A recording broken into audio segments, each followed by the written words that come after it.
Nega geseng ngonde mamoy ngoto ejulolo fennega geseng ngonde mamoy fonde ma foy dindin faloli mindi bali dun ni sanyoti lole boyda dindin ifulanti jang Gambia talent promotional fulanti jang itolle be jambe nyaato Gambia talent promotion mun tolle tati alingi makoy e ka Gambia la londo le pousse nyaato niamo e Gambia talent promotion wala mandi ka kamola ka Gambia la londo sama nyaato ay wule déglu leen ko Gambian talent amul morom dina la bégal waaw déglu leen ko Gambia.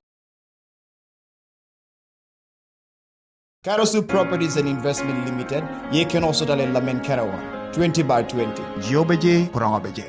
Ninsun karobu nyana la horomo kang. Iba wafila $200,000 Cash. Ikafumim fane mortgage ka domon ninjo katafu kariworo ibo wafila $250,000. Karasu Properties and Investment Limited, ibal contanda sun karola. Karasu Properties. Link us and we make you a home builder. Yan Talent TV, hindi pyo kung karole puwan, you like Gambia, Gambian Talent TV, hindi pyo kung kakao fosa, you like Gambia, Gambian Talent TV, hindi pyo kung biling, you like Gambia.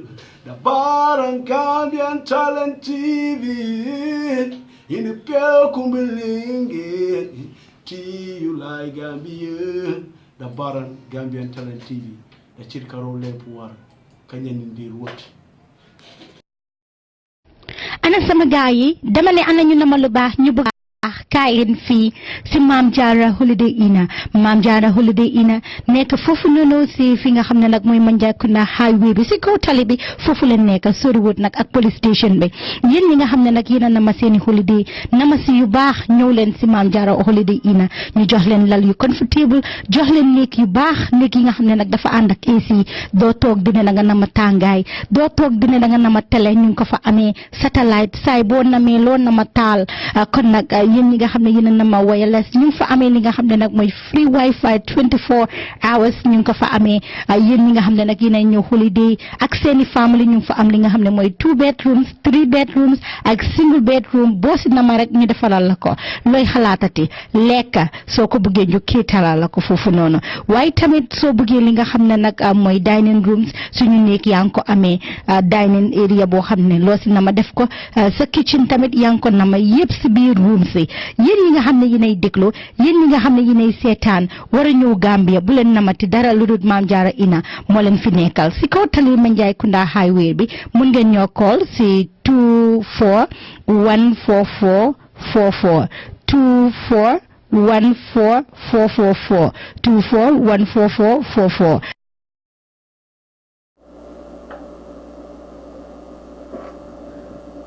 Good morning, good evening, good afternoon, wherever you are watching or listening to us from. This is the Nyohobai show with Pa Usman Diouf here on the Gambian Talents TV. We are very delighted and glad once again to be back to you here to do the Nyohobai show. Today we have a special interview, a special guest, somebody who is not nega geseng ngonde mamoy ngoto ejulolo fenne. Good morning, good evening, good afternoon, wherever you are watching or listening to us from. This is the Nyohobai show with Pa Usman Diouf here on the Gambian Talents TV. We are very delighted and glad once again to be back to you here to do the Nyohobai show. Today we have a special interview, a special guest, somebody who is not a stranger to the Gambia and Gambians around the world. He is here in Seattle, Washington, and we can't do but meet up with him. Nyohobai show ñu koy def nag semaine bu nekk ma ci waxtaan ak ay ndaanaan Gambian from all across the board. There are several Gambians who came to Seattle, and I have interviews with them. Musicians, the likes of Jibo Baragay, were here in Seattle, and we had the Nyohobai show, the Fasa Majaka Loknyom. The likes of Honorable Halifa Sallah came to Seattle. We had one with him. Lawyer Usain Dabo, the Secretary General too and party leader of the United Democratic Party, was here, and we had one with him. And outside of those we face, Jakar Loknyom face to face, there are people who also we interview online, and we have been following the Nyohobai show. Today, of course, is Sunday. We should be having the Gambia Ruden show, but as a result, we have to turn it into the Nyohobai show to have this one-on-one with none but Mr. Justice Cherno Jallow, QC, the chairperson of the Constitutional Review Commission of the Gambia. Greetings to you, sir. Thank you very much, Pausman. It's a pleasure to be with you, and thanks for inviting me to the show. Yeah. Justice Jallow, a lot of the young people obviously may not know who you are. Did an extensive research on you and found out you did a lot in the Gambia, have been in the justice system since in the 80s. But then we will come to that. For the sake of those who don't know Justice Jallow, who are you and where are you from? Well, I've been on the quiet side generally. That has been the nature of my life. So it's not, it's not surprising that, there will be a lot of people out there who may not know me or my background. But yes, I am a Gambian and born in Old Yundum, brought up in Old Yundum and in Brufut. Went to primary school in Brufut. From there on to Armitage High School and then to St. Augustine's High School, where I did my sixth form before proceeding to university. And when I eventually came back, I worked in the Ministry of Justice up until 1995, and then worked outside since then before returning home. This is quite soothing. I know everybody from St. Augustine's or who attended St. Augustine's will be overwhelmed now. That's one of our products right here. It's good to represent St. Augustine's. So big up to all St. Augustine's alumni. From Old Yundum, from a fuller family. Yes, my dad, of late memory now, who used to be the Imam of Old Yundum. And my mother from Brufut, Sadu Jallow, and my mother Fatoumata Ba from Brufut. I would imagine that, of course, being from a fuller family, Imam, those days, for the most part, they might not have been too keen with formal education. Was that in your case, or was your father different? Quite clearly, it wasn't in my case. I had been schooled both in the Quranic system as well as in the the modern, so-called modern educational system. And, at a very young age, I started the Quranic school first and, studied.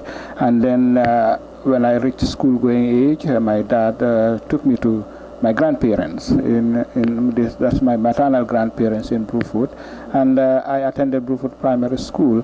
But at the same time, my grandfather was had what we call the daira, and so I was in that. I was enrolled in that. Okay. So I was attending school at the same time whilst continuing my Quranic studies. Indeed. It's just that a lot of our parents or great-grandparents were not very keen with formal education. They took it as, well, they will turn you to be a non-Muslim or convert you to be a Christian or or into any other faith. I mean, that was different in your case, right? I think as with life generally, things progress, and it gets to a stage where people get to realize the values, and the importance of certain undertakings in life, and and our parents are no different in that particular regard. And yes, we've seen those progressive arrangements in the Gambian context generally. parents of the older generation, we are probably more reluctant to send their children to school, and they prefer them to go to the Quranic schools, go to the farms, and assist and be, part of the, the value chain within the family. But eventually and gradually, as people interacted and as schools were introduced and people saw the relevance of it and started in particular to know more about government administration, the importance of all of those matters, and they realized that progressively that they need to school their children in the formal education system. And I think that is now universal, at least to a very large extent. Yes, to a great extent. Indeed. If you listen to me talk yesterday, I talked about this young person in Basse whose mom actually took him out of school just because he needed him to help at home. And, but then we'll come back to that. Now, talking about Armitage, somebody from the Greater Banjul area, from the Combos, going to Armitage, which was in the provinces, how was that experience like? It was quite for me particularly, it was quite a good experience. In fact, was it your decision to go there, or your parents? It was my decision. As a matter of fact, when I was in primary school, getting into primary 5 and primary 6 in particular, the teachers assisted us in terms of selecting schools, and at the time I had admission both to Muslim High School, which had just opened, and also Armitage. I decided on Armitage because I wanted to experience the boarding life school, and I never regretted it because Armitage taught and shaped my life in so many ways, and the discipline at Armitage High School, I mean, it was tough, but it had its values. And in fact, I was there very recently when we started the CRC public consultations, and I realized that it hasn't really changed that much. So the discipline is still there. And I was really pleased about that. And that's one thing Armitage as a learning and boarding institution has really taught me, and that there have been so many beneficiaries of that. Did you miss the combos while you were there? Were there times that you wish you... I wouldn't say I missed the combos so much. I missed my grandparents with whom I grew, and I missed my parents as well, and a few friends. But I was, I guess, so immersed in the school system that it wasn't so much an issue for me, and especially considering the fact that at the end of every term, the students went home, and at the time the government would provide transportation to go home, and at the end of it would provide transportation to go back to the school, and everything just worked out well. Good. You mentioned attending university, but you didn't say where. Which university did you attend? The first university I attended is the International Islamic University in Malaysia. That's where I did my undergraduate in law. And that was law both in the English common law system and in Sharia law. So I did both. It was a combined program with the LLB, obviously being the qualification at the end of it. Then went back home and started employment with the Ministry of Justice. At the time, our current Chief Justice was the Attorney General Minister of Justice. That is Justice Hassan Bubakar Jallow, and I was there for a few months, and then I had this opportunity to go and do a legislative drafting program at the University of the West Indies. But obviously I couldn't finish that program. I was recalled home. So I only managed to complete the diploma because the ministry needed my skills back home. But after a year, I was sent back to complete the program at the same university in the West Indies, where I did my master's program in legislative drafting and public law. How was life in Malaysia? I mean, young Gambian, I would assume. Young fuller man from Gambia going to Malaysia.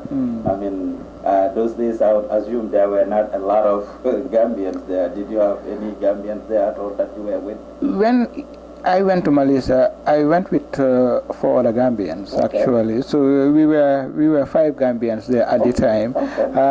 Were we the first Gambians? I don't think so in Malaysia, but at that university certainly we were the first Gambians, and experience in Malaysia was just phenomenal. I can tell you that. I mean, I found the Malaysian people so accommodating, so friendly, and we learned so much, and particularly amongst the Malay community. I think the fact that we were seen as as Muslims, not so much different, being of the Muslim background, and the Malay generally are Muslim, so that kind of drew their interest more and more, get to know us, and they wouldn't leave us alone on campus during vacation, and they would even invite us to their villages, and so it was quite a good experience. They've been very, very friendly, and the government of Malaysia certainly. How did you manage with Gambian food, or you didn't miss it at all? Well, that's where we. That's the one good thing about being outside of home, outside of a country, because then you miss the food. You learn to cook it.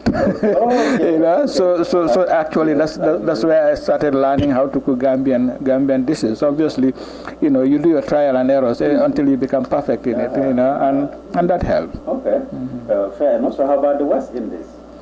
The West Indies, again, quite a good experience, and a completely different society, more liberal, in approach, and more dynamic in terms of, societal engagement and things like that.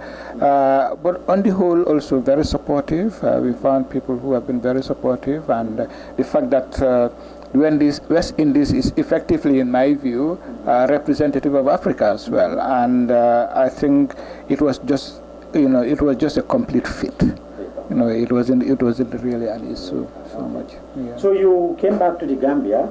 Of course, you did mention that you went to study legislative drafting. You came as the assistant legislative draftsman. That's the first position you held. And then later you became the acting legislative draftsman, and then you were later confirmed into the position of parliamentary council. Yes, into the position. Then in 2018, you became the chairperson of the Constitutional Review Commission. What a coincidence. Yes, indeed, but obviously it's been a long transition that has equipped me with the necessary experience, because I've been doing legislative drafting from the word go practically, and you studied it? I studied it formally. I practiced it, and I still practice drafting. Yes. In drafting some legislation. Oh yes. PPP regime, right? Yeah, I've been drafting for all the period. Frankly speaking, when that I've served in the ministry, in the Attorney General's Chambers and Ministry of Justice, I had been drafting after my training, of course. I had been drafting legislation, and for me, legislative drafting is a passion. It's a very technical area, but also one that gives you that opportunity to learn so much about the law. Because in order to be a good draftsperson, you have to know so much about the law, in the sense that you have to read and understand the law, understand subject matters you're going to draft on, particularly those that are very technical, in order to be able to make sense in terms of what you are drafting. So that has helped me learn so much about the various laws in our countries. Even when I went to the British Virgin Islands as parliamentary counsel, I found myself, in typical legislative draft fashion, learning practically all the statute laws in the British Virgin Islands, and that is always a plus, because when it comes to drafting legislation, you know what is provided already under the law. You know better not to create inconsistencies in the drafting you're making, and it also facilitates your research as you proceed with the drafting. So what are those key legislations you drafted in the early 90s? If there are any you can share with us? If I can remember, there are so many. I've drafted legislation in numerous areas. In the areas of evidence, the Current Evidence Act, which was done by the Law Reform Commission of the Gambia. I was the draftsperson attached to that. Justice Anin, I remember, was the chairman of the Law Reform Commission. Also in relation to the revisions to land legislation and regulations, I had been involved in that. I've been involved in so many, I can't really remember all of them. But outside of the Gambia too, I've been involved in drafting legislation. more particularly in the latter years before I assumed, the portfolio of Justice of the Supreme Court. Matters relating to financial services. As you know, the British Virgin Islands is one of the premier financial services in the world.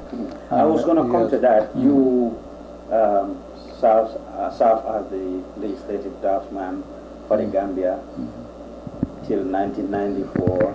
Yeah, Jammeh took over. 95 off you went to the British Virgin Islands.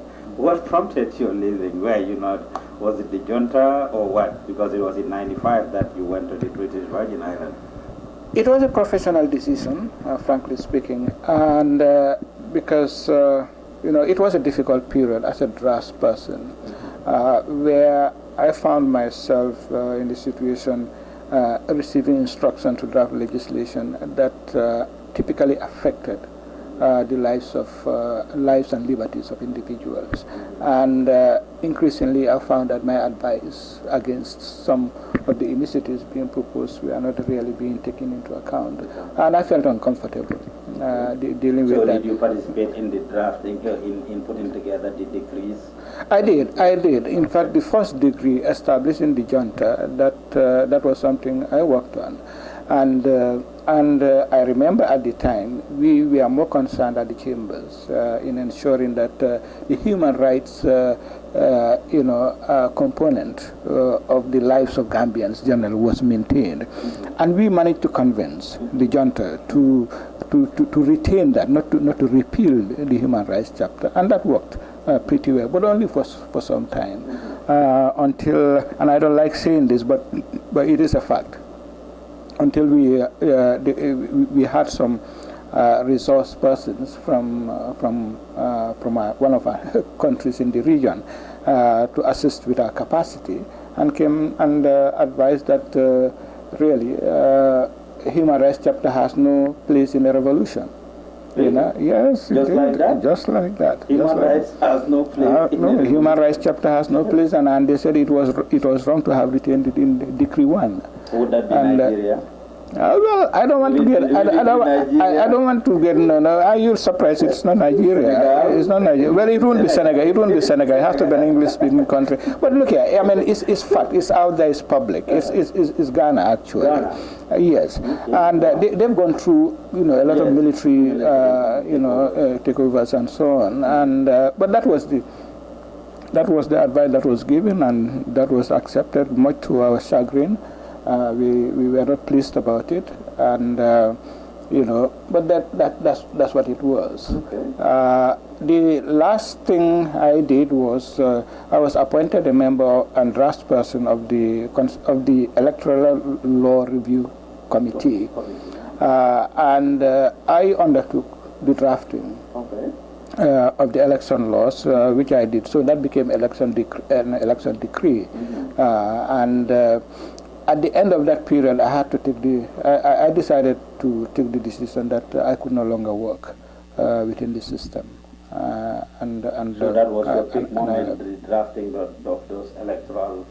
The Electoral Law Review Committee's so that was work. The big moment for you that you had get you to. Indeed, and I think it's a combination of everything. Really, it's just not one particular piece of legislation. You had any difficulty living? How did you approach the situation? When you wanted to, it must have been a very tough moment. It was difficult because I had my parents home, and my immediate family, my wife and daughter at the time, and so it was a very difficult. It was a difficult moment, but also I think my family was okay with it because increasingly I was working very late hours, and at that time they were not feeling comfortable, not seeing me home early enough, and a lot of things were happening in the country as well, and considering my own frustrations at things that I thought could have been done differently, not being so done. So in the end, everybody was comfortable with me. It's not like I just left and went looking for a job. I actually got a job before I left. And I remember a former professor of mine at the University of the West Indies telling me, look here, you need to go take this job. And I started it actually for 3 months when it was offered. It was a very difficult decision for me. Because I loved working in my country. I really loved working in my country. But then it worked out well in the end because when I took the decision and went out, it gave me the experience I probably could not have had I stayed back home. And I think that's something I'm truly grateful for.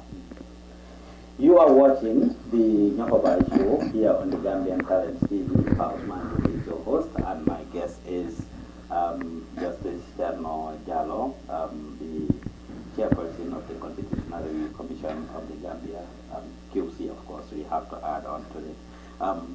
Anyway, you left Gambia, went on to a completely new country in a completely different area.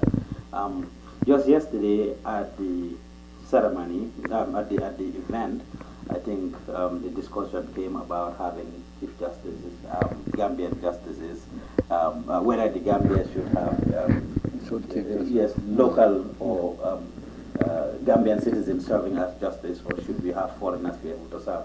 Well, you've served as the chief justice of a different country. As Attorney General. Attorney General, yes, my bad, yes, Attorney General of a different country. How was it like? What was the difference between the Gambian justice system versus the British Virgin Islands? It is essentially the same. Both are English-speaking jurisdictions, and both practice the English common law. Okay. So in that respect, the system of law is actually the same. The statutes, of course, naturally would differ.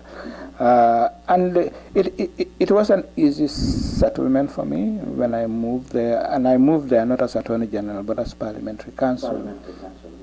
And it was just supposed to be a contract for 2 years, which I ended up renewing for another 2 years. But before the end of that 2-year period, the incumbent Attorney General at the time decided to leave, and I was offered the position, and it wasn't really a difficult issue for me in terms of settling in the BVI. It's a small country, of course, but again, it is a country that has so much respect for law and the rule of law, and the position of Attorney General is very much independent. Okay. I was going to ask you, how was the separation of power there, the checks and balances? Yeah, I mean, the Office of Attorney General is apolitical, and you don't engage in partisan politics. Yes, you sit in cabinet and you're a member of the legislative council at the time, which is now the House of Assembly.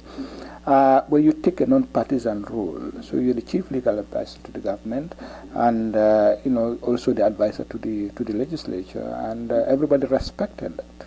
And I've had my obviously peak moments of frustration, and obviously the Office of Attorney General is very demanding, very challenging, and is a thankless position as well, and any Attorney General who really served in the position should be able to tell you that.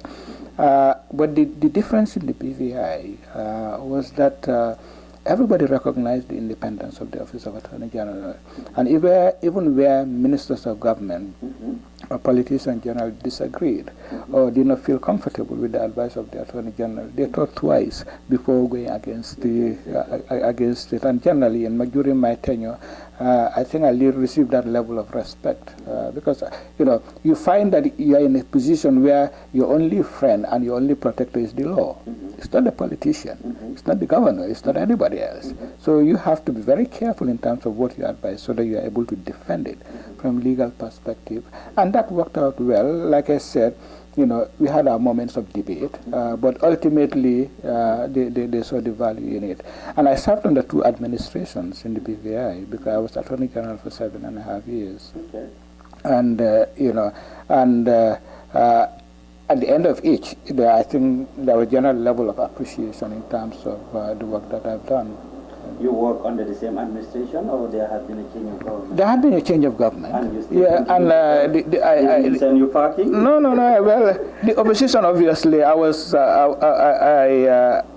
one that criticism was focused on, and you can understand in politics that sometimes you find it very convenient to be a target, especially as a foreigner. As a foreigner, taking very difficult decisions that some felt were not If you were a right. citizen, you wouldn't have acted that way, right? Well, Those comments came up. yeah, you have comments like that, but I think overall there was respect for the Office of Attorney General, and there was respect for me as well, and I think that helped me. In so many ways. So in the end, it never really became an issue. Like I said, it was challenging, it was difficult. You had moments of sleepless nights, but that's part of the challenge. That's part of the experience you learn. And what I've discovered is that I've become more tolerant, more patient, in those positions, because ultimately those are the things that really make you a good person, and those are the things that hold you up as a true professional. You learn to be humble, rather than wait to be humbled. So that really has been a wonderful experience. So while you were in the British Virgin Islands, at any point did the regime, the junta, approach you or call you to go back and work for them or something? No direct interface with the junta whatsoever, because after I had left, and frankly speaking, before I left, you remember at that time you couldn't go unless you had direct permission from the junta.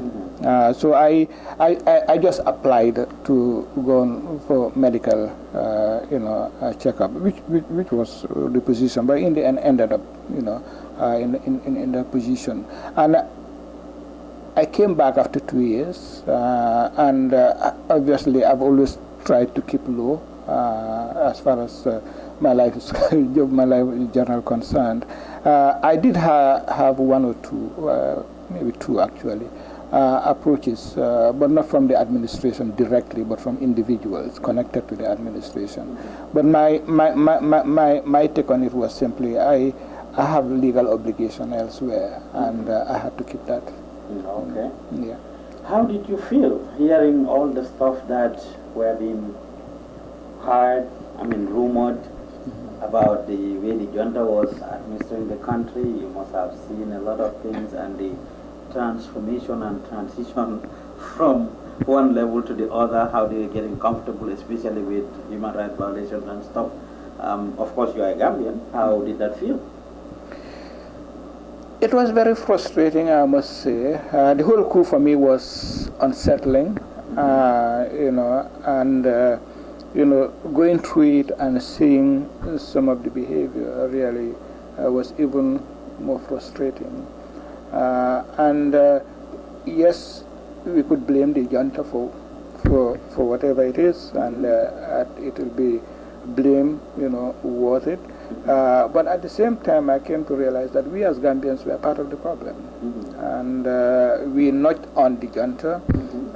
We kind of curried favors with the junta to look good or to assume positions, and I don't like to say this, but I have to be blunt about it. We played the hypocrite, and saying stuff that is not, and reporting people that have done nothing, and all in the hope of getting favors, and things like that.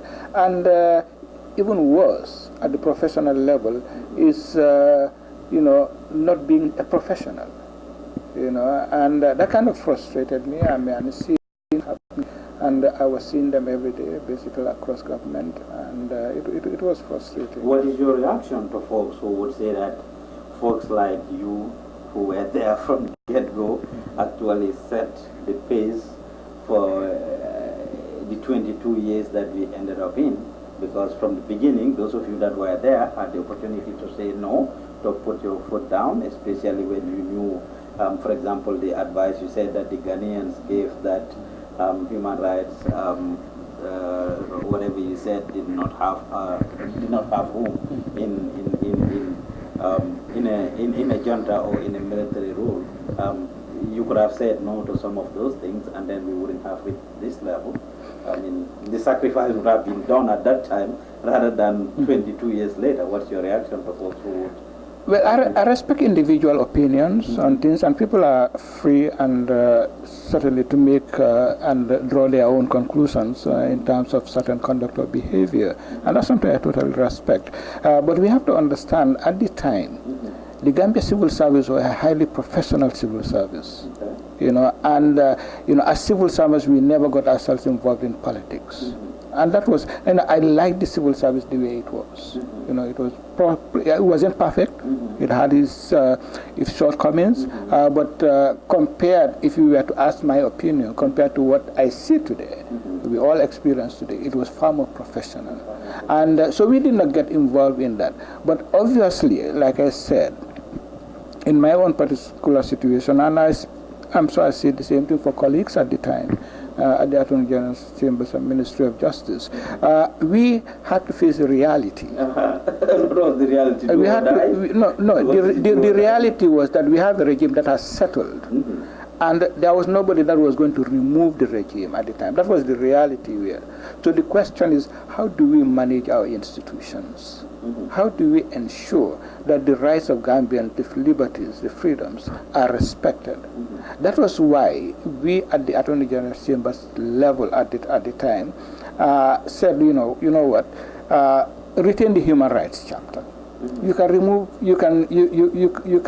remove the legislature naturally. You can remove the executive and by decree, which was natural what was happening, and so on. But at least respect the human rights chapter. Respect the chapter on the judiciary, and we succeeded to a point. Like I said, until they got different advice, and decided to forego that, and we realized that gradually things had started changing for the worse. Things had started changing for the worse. And the question was, do you remain within the system or not? And I don't blame anybody who has remained within the system, because somebody has to remain within the system to try and help manage the situation. After all, it's our country. We all can't disappear, and abandon our country. And even those of us who had left for professional reasons or other reasons, it's not like we've abandoned our government or we've abandoned our country, but we felt that we couldn't work within the system, and in a way that has paid off, because we went off and had earned a lot of experience, which we are now able to utilize, for the good of our country. And obviously any Gambian who has been out and has come back or has contributed from outside is contributing to national development, and I think that's something we've got to understand. But for people to say that we abandoned the country at the time of need, they're entitled to those opinions. I have a different opinion on that. You are watching the Nyohobai show here on the Gambian Talents TV. Paus Manju is your host, and QC Justice Cherno Jallow, chairperson of the Constitutional Review Commission of the Gambia, is my guest. Fast forward, you did the British Virgin Island and 7 years of change, right? What next for you? Well, I was there, like I said, for 7.5 years. After 7 years, frankly speaking, I thought I had burnt out.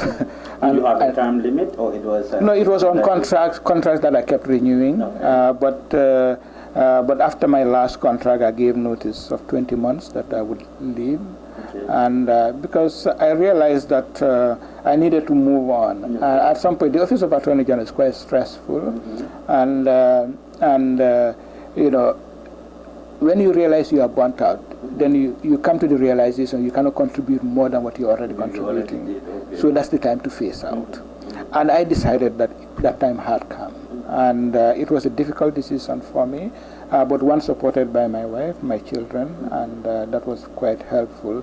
Obviously, the government at the day wanted me to continue, and stay on. But what I did was, in the end, we agreed I would stay within the country and within the system, but in a different capacity, where I took up appointment as Director of Policy Research and Statistics at the British Virgin Islands Financial Services Commission, which is really the key, one of the key institutions, or the only key institution, frankly speaking, that drives the international finance portfolio of the government, and and that's a position that I felt very comfortable. It was a less stressful position politically, because then you have the opportunity just to be a professional and deal with professional issues and not worry about politics, not worry about getting a call in the middle of the night and being told, look, we need this contract by 9 a.m. or a civil servant, senior civil servant calling you and telling you, oh, my ministers asked me to do this, but I don't think it's right. What do I do? And things like that. And so from that perspective, it was different and more comforting and more settling. But I did not for one moment regret being Attorney General and performing that, because it really helped to equip me, it helped to develop my experience, and I think it made me a better person amongst other things. So I think that really has been a very helpful process. And I think it's because of that recognition, I reckon it can't be anything different. And the period I served as Attorney General and the work I did, that I was conferred the title of Queen's Counsel, which is the QC, and that was just before I demitted that office back in 2007. Okay. Yeah. So what did you do after that? Just fast forward. What are some of the things you did until we get to the CRC? I just want to fast forward. What are some of the 2007, 2016, or 17? Is a long period, of course, 10 years, obviously. What was life? What did life hold for you within those 10 years? What did you do?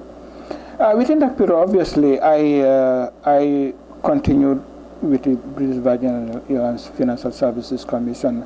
I was looking, and at the same time doing some work for the government, of the British Virgin Islands. I was leading a lot of the treaty negotiations internationally, and I continued to draft legislation. In fact, I've drafted numerous financial services legislation, including the Financial Services Commission, which established the Financial Services Commission, which is now the premier institution that drives financial services in the British Virgin Islands. And I continue to serve in different capacities, being members of different organizations. And I headed the Caribbean Financial Action Task Force on Money Laundering and Terrorist Financing. I was chair in 2012, 2013, and again representing the British Virgin Islands. Currently, even the vice chairperson of the BVI International Arbitration Center. So I've been doing. I am still. Did you get citizenship? They offer you citizenship. Well, the reality, having been there for quite a period, you get very attached to the jurisdiction. I'm very much. At least I consider myself very much a BVI Islander. But obviously I've never forgotten my roots as a Gambian. I'll always remain a Gambian, of course. But again, I consider myself to be one blessed individual in the sense that having lived in the British Virgin Islands and interacted with the people of that country, I can't say anything but make the point that it's one country that I respect so much. I respect the people so much because, not so much because of what they've done for me and the fact that they appreciated my work. They realized that I wasn't there as a tourist. I was there to work. But more so is because they appreciated so much in terms of what I did. I mean, obviously I was subject to criticism, and things like that, which is normal. But the fact of the matter is, even in circumstances where I was criticized, some BVI Islanders came to my defense. And the people just recognized the level of contribution. So did you go back and forth to Banjul? Oh yeah, I mean, Dakar. I've never been through Dakar. I'm not one of those people who are there international appointments and will come to Banjul. I never. Remember, when I left the Gambia, I left under very amicable circumstances. I did not I did not get into any conflict with anybody. I mean, I did not have any unnecessary exchanges, and things like that. But suspicion was the order of the day. Okay, if he has to sabotage, what will he be here for, this and that? Maybe the international community sent him over. All of those suspicions could have been possible. Yeah, they could have been possible, but I believe I had been the type that, completely disengaged from politics. And I did not mingle along, around political circles, and I kept a low profile, kept to myself. But I was a regular in my country. I've always ordinarily lived in the Gambia, and in fact, what was the longest you stayed when you came over? When I come, it would have been 2 months, 2.5 months. Okay. And every year, particularly in the last 10, 15 years, I would come twice a year to the country. And for me, it wasn't an issue. I've never landed myself in trouble, never had issue with people. Obviously, people used to warn me, be careful, about what you say, who you talk to, and things like that. That helps. That helps. But did I ever get into trouble with the junta or the government after that? Maybe at the beginning, because I was too vocal and I made my frustrations known, but it never led to anything. I think I was genuine, and that's what I want to believe. So, fast forward, what role did you play, if any, in ushering out the dictatorship? The 22 years, obviously you didn't like it, you said it and everything. Did you play any particular role that you think is significant? A lot of people take credit for the change of government. We did this, we did that. Diaspora said, okay, we were the ones that sent the money, we were the ones online. Political parties say, okay, we did this, we did that. I mean, different people play different roles, and it is the entire Gambian population. Some people were behind the scenes and doing a lot of things. Is there anything you personally contributed? There's nothing that I would want to say I did. Even if I did, I don't think it would be appropriate, in my view, to be making remarks like no. Frankly speaking, whatever I did in good spirit. And it was good for my country. Some of the things you did in the British Virgin Islands and of course in the Gambia earlier. Yeah, but under normal circumstances. But really, I don't want to get into the discussion really, and about what I did or what I did not, or what somebody else did. What others did, like people in the diaspora, the contributions they made and all of that, that's fine. But there are so many people who have contributed to the initiation and development of democratic order in our country in their very quiet ways. And I think I would want to say that every Gambian, whether you lived in the diaspora or within the country, has contributed in some measure. So to me, it doesn't make sense for me to highlight what I did, because that is not measurable in terms of what has done. For the sake of history and for the young people that are watching, it's important. Professionals like yourself, until this day we are hearing it, starting even from the president, where were the professionals? Who are the professionals that are coming to take positions? So people are asking these questions. So a lot of the professionals like yourself might be, or you might even have been in the British Virgin Islands, and then you have people in the legal system that have been calling you for advice. Maybe there are things you did when you came in the country, or they came outside the country, or you might have worked with some international organizations, because we all know, obviously, a lot of international organizations did a lot of things behind the scenes in trying to help indirectly get the dictatorship out. So might be you have contributed in some of those ways, and it's important to know for the sake of history. You see, one of the things I try to discourage is trying to make a distinction amongst ourselves as Gambians in terms of who was for what, who has done what, who hasn't done what, because that can only draw a wedge between us as a people. To me, that doesn't make sense. But the other factor is that I prefer to concentrate on things that unite us rather than the things that divide us as a people. But how would that be dividing, though? Just saying this is what I did. No, but you see, I'm conscious of the role I'm in now, not only as chairman of the CRC, but also as Justice of the Supreme Court, and I have to I'm not privileged, if I can put it that way, to see things that you or somebody else might ordinarily not worry about. We have our own rules, we have our own strictures and things like that. That doesn't mean you don't want to speak the truth. Obviously, speak the truth. It's not a safeguarding the position. It's more about ensuring that the system, as envisaged constitutionally and in practice, works. And obviously, one has to be careful about certain pronouncements you make, and you don't want to get into debates, that are not fitting. For the bus, right? It's not so much about being taken off the bus. I see myself as a professional, and I'm not so much worried about security of my tenure. That has never been my worry, frankly speaking. I think it's more about preserving the institution, and I think in a newfound democracy, we have to make sure that we build very strong institutions, and we have that level of decorum consistent with the institutions that we represent, because that is how, in my view, we build not only the integrity of the institution, but how we build public confidence in the institution. And I think we have to be mindful about things like that. You are watching the Nyohobai show on the Gambian Talents TV. KOC Justice Cherno Jallow is my guest today. Fast forward in 2017, the CRC Act came.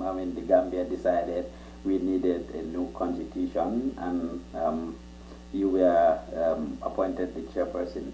The first question the first thing that a lot of people talk about is, I'm sick and tired of new governments coming in, and every new government, this is the third government Gambia has had in 52 years, and every new government that comes in would have to establish or come up with a new constitution. People are tired of that. What is your reaction to, what do you think about that?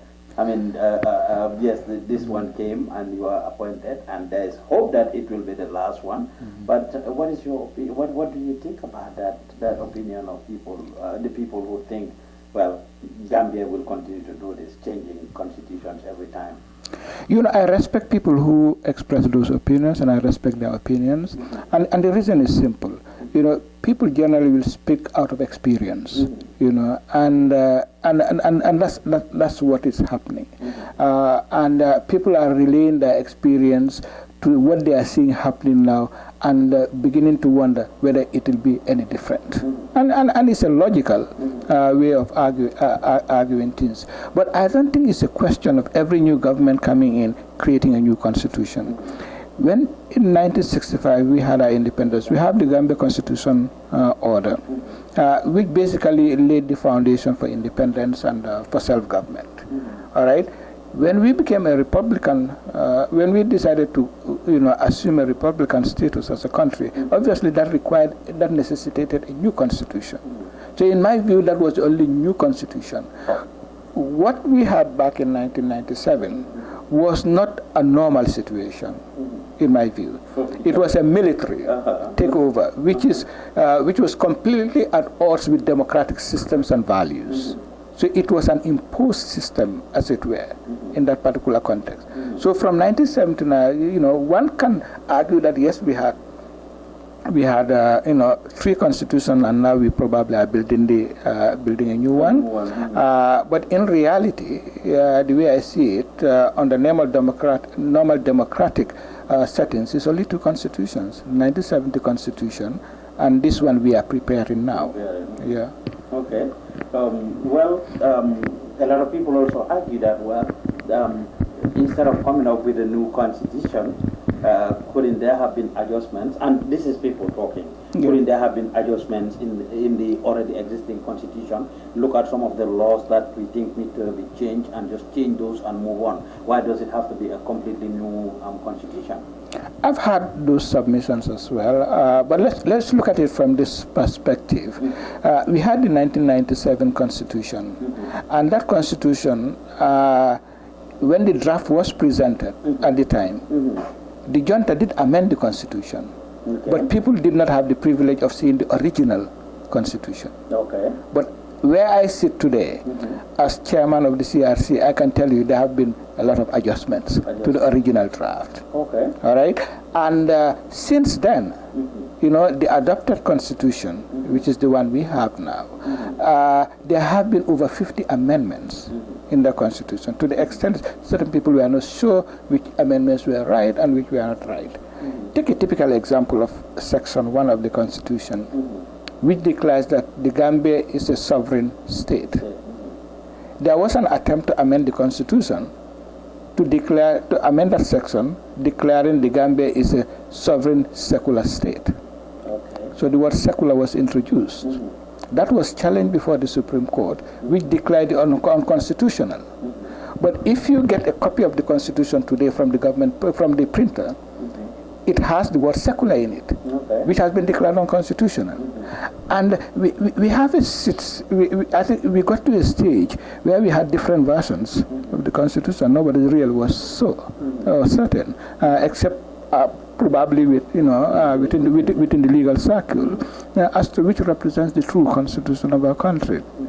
I think the mere fact that there are a lot of discrepancies from the draft and the initial draft and what happened. The same process was followed, consultation with the public across the country, the whole thing. With the 1997 constitution, what I'm aware of, yeah, there was consultation within the country, but not on a massive scale as we are embarked upon at the moment. And you know, because when we went around the country, a lot of people were telling you they never really experienced anything like the one we were doing. So the level of public consultation was not as high as the one now, but nevertheless there was public consultation.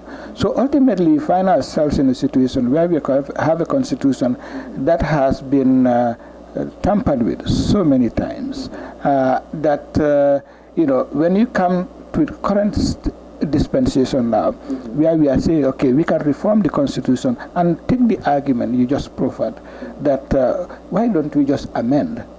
You are talking about series of amendments. That's really going to be quite extensive. So ultimately, is it not better that we revise the entire constitution, come up with a new one, where Gambians are involved, you know, and there is complete inclusivity in the design and development of the constitution, so that ultimately we have a constitution that Gambians can take ownership of and call their own, you know, and it will be a constitution, hopefully, and this is what we all are hoping and working towards, that it will be a constitution that will last for generations to come, rather than continue this process of amending constitution every now and then. Coming to your appointment, the appointment of your commissioners, some people argue that it wasn't fair. Some would say it was politically motivated, favoritism was involved. What is your reaction to people who feel that way? You know, without meaning to be disrespectful, and I respect my compatriots a lot, sometimes we have a tendency to talk too much without the facts, and that's a dangerous thing. You know, and we see the trend building in the country, and it's something we need to be very mindful of as a people. It doesn't unite us, it divides us more and more, particularly when we speak without the facts. The fact of the matter is that it was the legislature under the Constitution that enacted the CRC Act. Now, it was now the government's responsibility to practicalize what the legislature had enacted, you know, and that process, in my view, was followed, you know. And there were arguments. Some were saying, "Oh, the president is the one who nominates, but it's the AG who nominated." But the reality is, the president relies on people to carry out his work. So that responsibility was given to the Honorable Attorney General. But those people were nominees of the Attorney General. What kind of favoritism are we talking about? Unless they say that we are not qualified. Yes, the qualification you know? From what we have discussed here, it's left to our viewers, for example, now, from what we've established, George, if you qualify or not from your experience, going to school and studying it, and also practicing it, not only in Gambia, but outside of Gambia with the success you've had. But then now, when it comes to the connection, people will say, okay, is he the most qualified Gambian? There are several other Gambians who have probably had more experience than him, who have been in the system a lot longer than him. Are you related to Barrow in any way, shape, or form? Did you know Barrow prior to now? Until I met the president during my swearing in on the 4th of June 2018, I never met him, I never knew him, apart from what I saw and read in the media. So we are not in any way related. What the law provided is that as chairperson, the chairperson is nominated by the Chief Justice. It's the Chief Justice, so it vests the discretion in the Chief Justice to exercise that power. The Chief Justice exercised that power and nominated me, just as the other laws have vested powers in the Chief Justice to nominate other judges to serve in different capacities. So at some level, whether in the Constitution or in statute, public officers are vested with discretion. And to me, that is not the issue. The issue is whether those discretions or those discretionary powers were judiciously exercised. And I know, unless somebody finds it otherwise, obviously has the power to say no, though. It doesn't matter what the Chief Justice says, it doesn't matter what he comes up with. He can say Cherno Jallow, and the president says no, I want Abu Bakar Tabedu, or I want... No, the president cannot say I wanted... under the law, the president couldn't say I want Abu Bakar Tabedu, well, Abu Bakar Tabedu could not say, but could not say I want Pa Usman, or somebody else. That provision, that power was vested in the Chief Justice, just like the power was vested in the Attorney General to nominate the Vice Chairperson, and then power is vested in the President to nominate the remaining members of the Constitutional Review Commission. I've been asked this question before, that was the Constitutional Review Commission properly established? And I said, whoever has issue with it knows what to do. It's not for me to defend my appointment. It's not for any commissioner to defend his or her appointment. I think we have to be realistic about this. The one thing you see... But if you know something was not done the right way... But what was it that wasn't done the right way? If something was not done the right way, you are privy to it. You said, I'm just saying hypothetically, you said that it is not your position or the commissioner's position to defend their appointment. But if something was done in appointing you and you knew it was wrong, you would not still bother? No, quite clearly. The fact of the matter is, if any one of us was convinced that we were not properly appointed in accordance with the law, I think we would have made that clear. We would have made it known, because if you don't, sooner or later it becomes an issue, and it becomes very embarrassing. In an exercise like the one we are embarked upon, huge public resources would have been expended, and it all could have come to naught.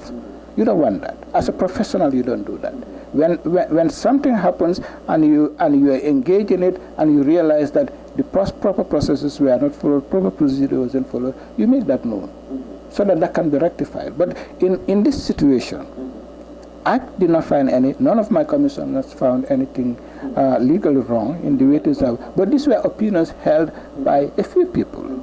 Okay, now just for sake of clarity, you've been gone for, let's say, a period of about 20 years or thereabout. During this period, did you have any connection to the Gambian judiciary? Just, talking from a layman's perspective. I don't know. Well, obviously, I'm a legal practitioner, enrolled, and as a member of the Gambia Bar Association. So, insofar as that is concerned, yes. If you are still considered a member of the bar, you can always come back. Obviously. Okay. I can always do that because I'm already enrolled. Not you alone. I'm just general for those of us who don't. Generally. So anybody who leaves. Generally, it's just that the way the system is now. You have, in order to practice, you have to pay for your practicing certificate. Every year. That is standard. But in terms of your qualification to practice law in the country, once you are enrolled, that's it. Okay. So I've never been disengaged. I've never been disengaged in that process. So being a justice, this is one of the justices in the country. At what point did you assume, or were you appointed?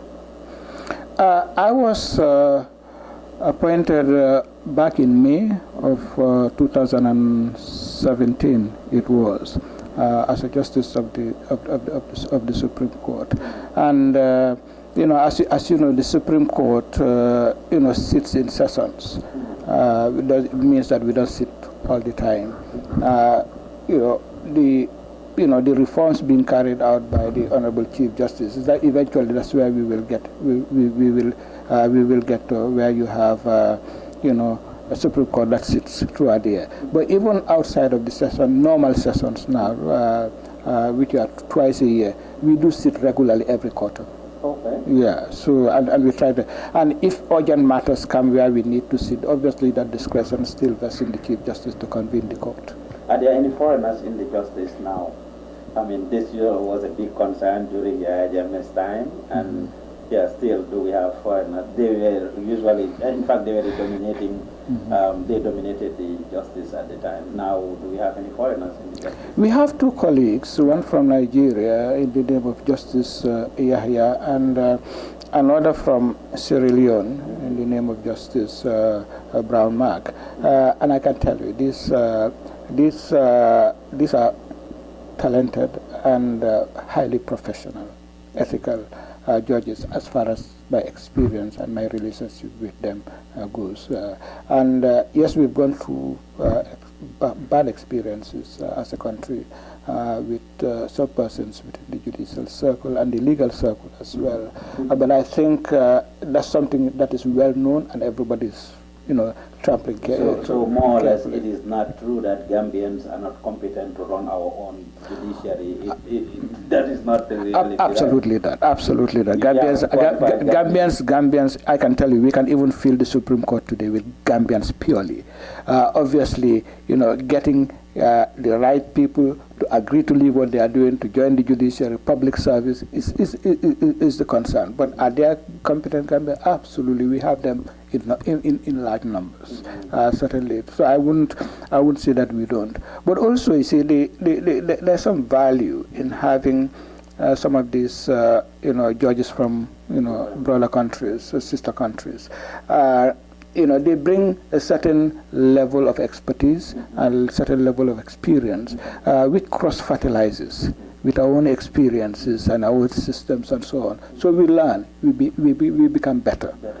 So it doesn't. I think what we should be concerned about is whether, as a judiciary, we are being independent, and nobody's interfering with our work. And I can tell you for now that is the case. Absolutely. How independent is the Gambian judiciary at this minute? At this minute, I'll tell you very honestly, as far as I know, and I can speak, I believe I can speak with candor on this, certainly, as with other issues we've discussed. It is very independent. I haven't seen so far and haven't heard any form of interference, whether from the executive, the legislature, or from any other court. I think we do need to recognize that in a way we are transitioning. Because we've had scars in the past, we've had a lot of bad experiences, and we are coming out of that. So obviously, it will take a while for the public to have that absolute confidence that look at the judiciary is truly independent. But as we speak today, the judiciary, in my view, is very much independent and highly professional in terms of the work we do. Okay. Just for the sake of the layman who may not know, how many judges are sitting in the Supreme Court at this minute, and what is their role? I mean, before we fast forward again. Well, there are five Gambian judges on the Supreme Court, with the two outside judges. That makes it seven. But under the Constitution, we need a quorum of five. Okay. So the Gambian judges can't sit. And the quorum don't have to be Gambian judges. No, in fact, the process the Chief Justice has put in place is that we are moving gradually to Gambianizing the entire judiciary. These support mechanisms are important for that transition to properly occur. Everybody recognizes that. So in most of the cases now, gradually, it's these five Gambian judges that sit over them. Yes, the foreign judges are not able to make even if the two are not able to make it. It's Do they five. live in the country or they come over? They come over during the sessions. Yeah, they come over during the sessions. Okay. Yeah. So, okay, and what is the role of the Supreme Court? The role of the Supreme Court is the final appellate body that hears appeals from the Court of Appeal, and that is where everything ends. And it's a very important court, one that is always mindful that it is the last resort, and therefore has to be extremely careful in terms of how we dispense justice to ensure that ultimately the right thing is done. But also it is the institution that primarily is responsible for building the jurisprudence of our country. And the appeals that come to the court obviously are dealt with within that particular context. But the court also has original jurisdiction in some matters like election petitions. They for parliamentary and presidential elections, they go straight to the Supreme Court. So they come straight. They come straight to the Supreme Court. So it is your batch of justices or judges who actually decided over the few cases we had during the last election. Well, remember those matters didn't proceed, but yes, the petitions were there, and yes, I can't remember the quorum now, frankly speaking. I think we had foreign judges sitting on them as well at the time, but obviously, as you know, those matters did not proceed, and even if they proceeded, I wouldn't have told you how we all did it, things like that. So what are some of the cases that you guys sat on, let's say, in the past year or this year? Well, I wouldn't necessarily want to discuss any specific cases. I think, obviously, as a judiciary, we hear appeals, and we hear a lot of applications as well, and we deal with them as they come. And are there many? Yes. When we came in, I think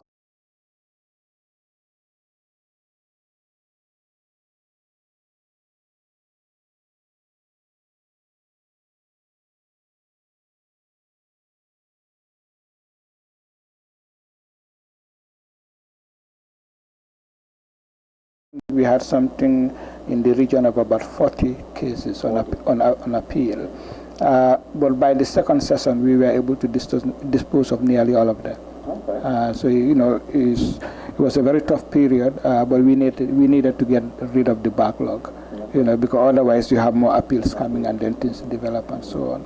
But I think Gambians can feel comfortable, and I'm sure the Chief Justice would remind me saying this, that we are doing the utmost we can. The judiciary, obviously, where we stand, we are not perfect as an institution, coming from the history that we've all had.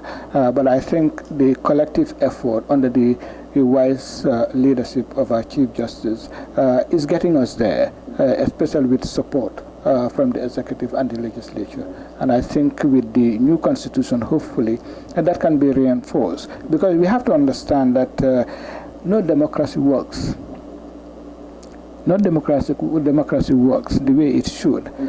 If the institution with responsibility for adjudicating disputes, is not independent, is not functioning, and the judiciary is the last bastion of hope for the average man on the street, and for every Gambian for that matter.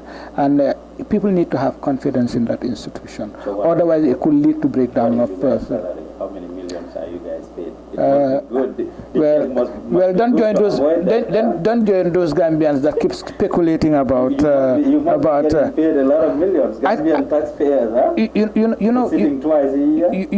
You know what? I find one thing in our country, and it is bothering me. It is generally bothersome because it's becoming a culture that whatever you do, whoever you appoint, whatever position you create, the first thing we think about is the money. The money, The first thing we think about is the money. I worked in the. Listen. Look here. Taxpayers, the very people who are appointed are also taxpayers. Yes. You need these institutions to work. The reason we've been having difficulty Gambianizing the judiciary entirely at the moment is because of those elements. I mean, people have to be properly remunerated. Let's face it. Yes. I mean, when you sit there, you start thinking about how much somebody earns. You really start changing your democratic system. I worked in the British Virgin Islands as Attorney General, a foreigner, and I was the highest paid civil servant. Okay. Better paid than the Premier of the country. Okay. Better paid than any other minister in the government. And it was never an issue. It was never an issue. Yeah, but because the Gambia is the fact that these things are barely put out there for the people to know. The sensitization part is very important for the public to know that some offices, in order for them not to be corrupted, the pay should be very decent. Because if not, you will be giving room for corruption. Don't you think a better job should be done in sensitizing the people to know these things, and for these things to also be made public? Because it's the public's money that is used to pay these positions. And I personally think judges and lawmakers should be paid and paid like a good amount of money. That way they will not be corrupted to do certain things. Don't you think so? Civic education is important. I think the public needs to learn and know a lot about government and government systems, and they need to know about the Constitution, they need to know a lot about the other laws and so on. That's fine. But see, one has to be very careful, and I'm being very realistic here. When you put somebody's salary out there, take our society. Let's be realistic here. Let's put emotions outside. In America, all right? No, we are in America, but typical. It's public. No, but American society is different from Gambian society. Let's face it. Well, a lot of countries in Africa too, though. No, let's face it. I'm all for transparency. I'm all for transparency. But one has to be careful that you do not elevate that to a level where you compromise an individual's privacy, which is also a constitutional right. All right? The fact of the matter is the government is the one that prepares the budget, the estimates that outline, pay of everybody, and so on. So in a way, it is public, maybe not accessible to everybody. But what I want to emphasize is not so much about the pay, it's not so much about what is public and what is not public. And what needs to be public, I subscribe to the view that it needs to be made public. I don't have issue with that. But I think it's the emotion that we build into this that creates a problem, that creates a wedge between us as Gambians. It's not only about family members. I think it's about people judging others, and we Gambians are very good at judging people. I don't think we do a good job of it. Exactly. And people say a lot of things, but you have to understand. People work hard. There are those who may be corrupt. That's the reality. There are those who may be corrupt, but generally people work very hard, and the time expended, and the energy, and everything that goes into it, people don't just seem to disregard that completely. I think as a country, if you must move forward, transparency is important. All right? Nobody can argue with that. Civic education is important, so people are aware. That is important.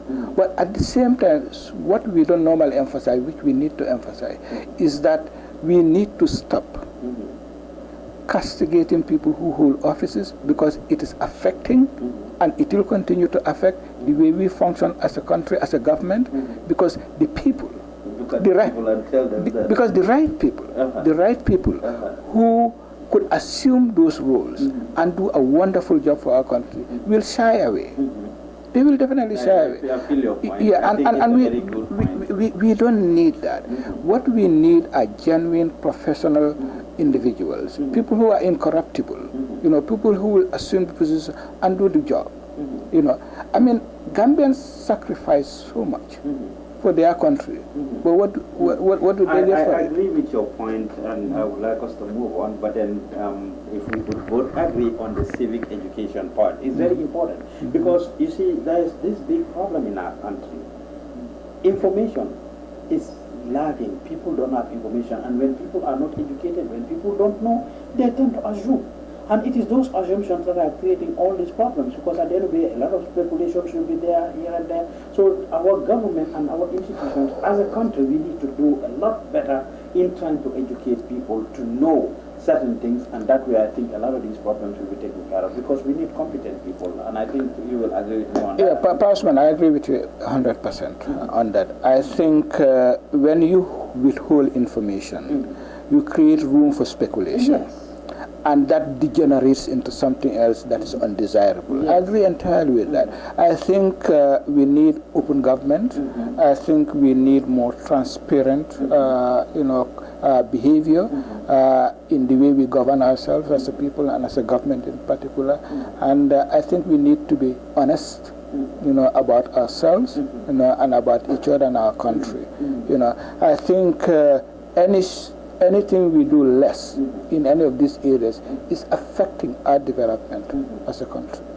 And we need to understand that, corrupt behavior will take us nowhere. It will take us nowhere. It has never taken any country anywhere. One may even say the Gambia is the easiest country to develop.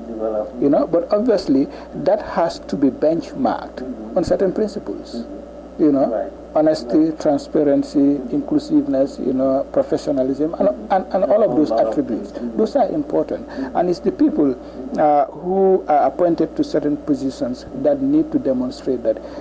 During the public consultations, we've had, in the country, we've had a lot of opinions expressed about confidence in government.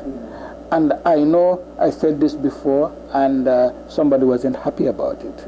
But I make absolutely no apology for it, because it is the truth of what we do. It is the truth that people said those things to us.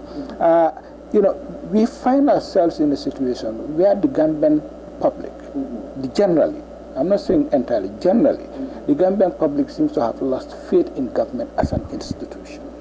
I said this before, and it didn't go down well.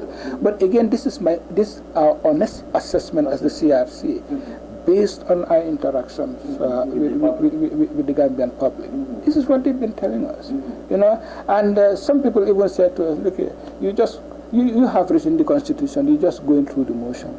Okay. It shows you the level of distrust that they have, and that there has to be a reason for it. So rather than criticize those people, honestly, just rather than criticize, before I came, I talked to somebody that is very close to me, and I told them I'm having an interview with you, like they're just wasting their time. Even you guys coming here, there are people who share those notions that they'll just, in fact, the person didn't understand. It will just be another thing that just goes and sit on the president's desk.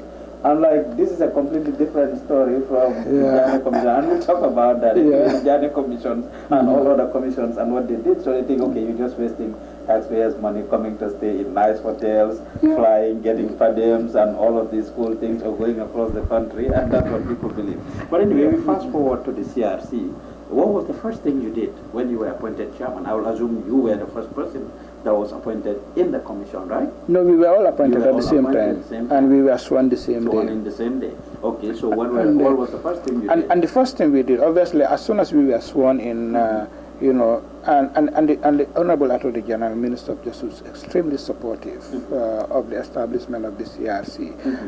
He immediately allowed us access to use his conference room. Remember, we didn't have any offices, we didn't have any support staff. Well, we decided we had a mandate. We have a mandate of only 18 months, and we started meeting the following day. Okay. All right. That was the 5th. And at that point, we mapped out our strategies in terms of areas we need to focus on in order to ensure that the institution is properly established.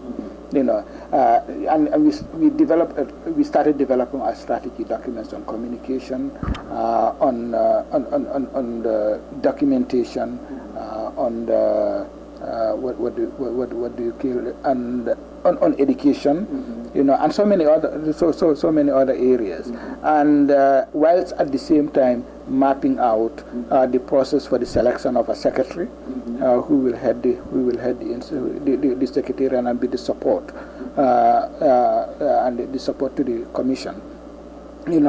So we laid out all those processes, and at the same time we started developing questions which culminated in the issues document, because we realized that in order to be able to engage Gambians meaningfully, we need to at least put something to them. Yes. Let them see. Give them a skeleton. Give them a skeleton. Give them some idea exactly, and so on. And that took us a while, and we spent a lot of long hours, developing those and so on. And then we wrote have a background. All the commissioners have a background in law and justice. No, not everybody there is a lawyer, and not everybody needs to be a lawyer. A lawyer, because just for the sake of the layman, it's important for these things to be known. Absolutely, absolutely. I think what we need to understand is that the Constitution, as an instrument itself, is legal in nature, but the process leading to the design and its design and development doesn't necessarily have to be purely legalistic or purely comprised of legal minds. There is so much that non-lawyers can bring to the table, and we are seeing that during this public consultation that lawyers may not even know.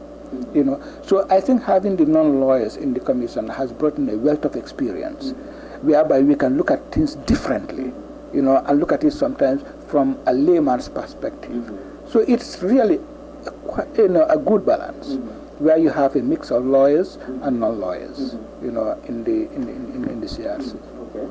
So after you establish all of that, the consultation was the next step you took? Or after that, we had to recruit the staff, of course. Yeah, we had to recruit the staff. We established the secretariat, and government was very supportive, and as was our development partners, namely the UNDP and International IDEA. They've been extremely supportive. And once we put the issues document out, we published that, I think, in October. Or maybe September, I can't recall now.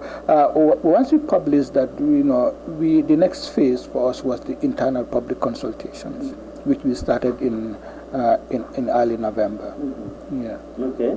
So you, one thing I like is involving young people.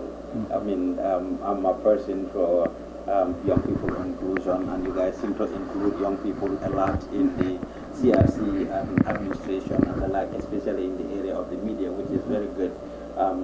What prompted this decision to include young people, and not only even young people, even women are very much involved with the CRC. It's not like an all male dominated and of course male absolutely there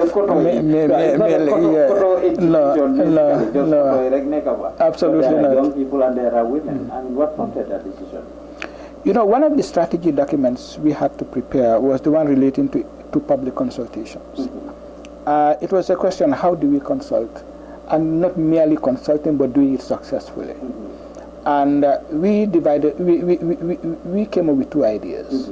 And the first was, in order to ensure a successful internal public consultations, we needed a pre-consultation with the governors, with the chiefs, and with the women representatives, youth representatives, and so on, because these were basically the heads of the constituents in those respective areas, and we could not do it successfully all by ourselves, so we needed partners. So we did that, where 1 week we traveled around the country and met all of these people, in their various areas. And that worked out well, and we got their buy-in, we got their partnership. So that was one. The second one was, okay, if we are going on the actual public consultation, how can we do it with a measure of success as with the pre-consultation? The first thing we decided was, look, not every Gambian really knows about the Constitution. Don't go there. We can't go there talking about the Constitution that they don't know anything about. So we had discussions with the National Council for Civic Education, which under the Constitution have responsibility for civic education, and they were willing to come in. So we had a memorandum of understanding with them and partnered with them, whereby they would be the advanced party to go around the country to discuss constitutional review processes, and the fact that we were coming and what to expect from us. So, and that worked out well. It set the pace. So by the time we went out now to consult, the foundation had already been established, and people knew what the issues were even before we raised them. So we had that very meaningful dialogue. So it worked out pretty well. And also because of the nature of our society, there are certain realities that we always must confront. Yes. We said, okay, we'll have the plenary meetings where everybody comes together, you know, older people, the women, the youth, people with disability, and so on. But then we will have that for a period, and then we will break into sessions. The men will be by themselves, we'll have the women by themselves, the youth by themselves, and people with disability will also be provided with that facility. And that worked out perfectly. Because in some societies, and you have to understand that some people who could be at the same level. At the same level. Youth talking to youth, exactly. women talking to women. And that was people that could relate. That was exactly what we did. Okay. And you know, you'll be surprised. In some plenaries, women spoke and spoke very well. Okay. But in some, they were very quiet and didn't want to say anything. And you can understand the conservative nature of some of our communities, and that's just the reality. But when they were divided into focus groups, I mean, the passion was high, and they spoke.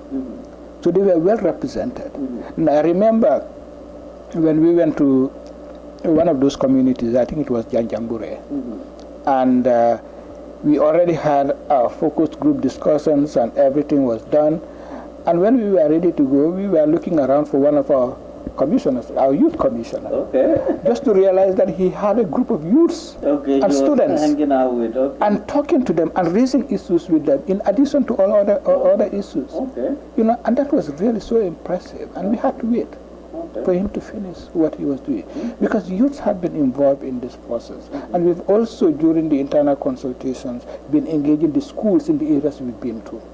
You know, where we would send a commissioner and some, you know, staff to go and talk to students at the senior secondary level, and the level of engagement was superb. You know, so it just shows that generally, what Gambians needed was not so much the law, but it was to be consulted, to be included in the process. Inclusion is very important. It is very important.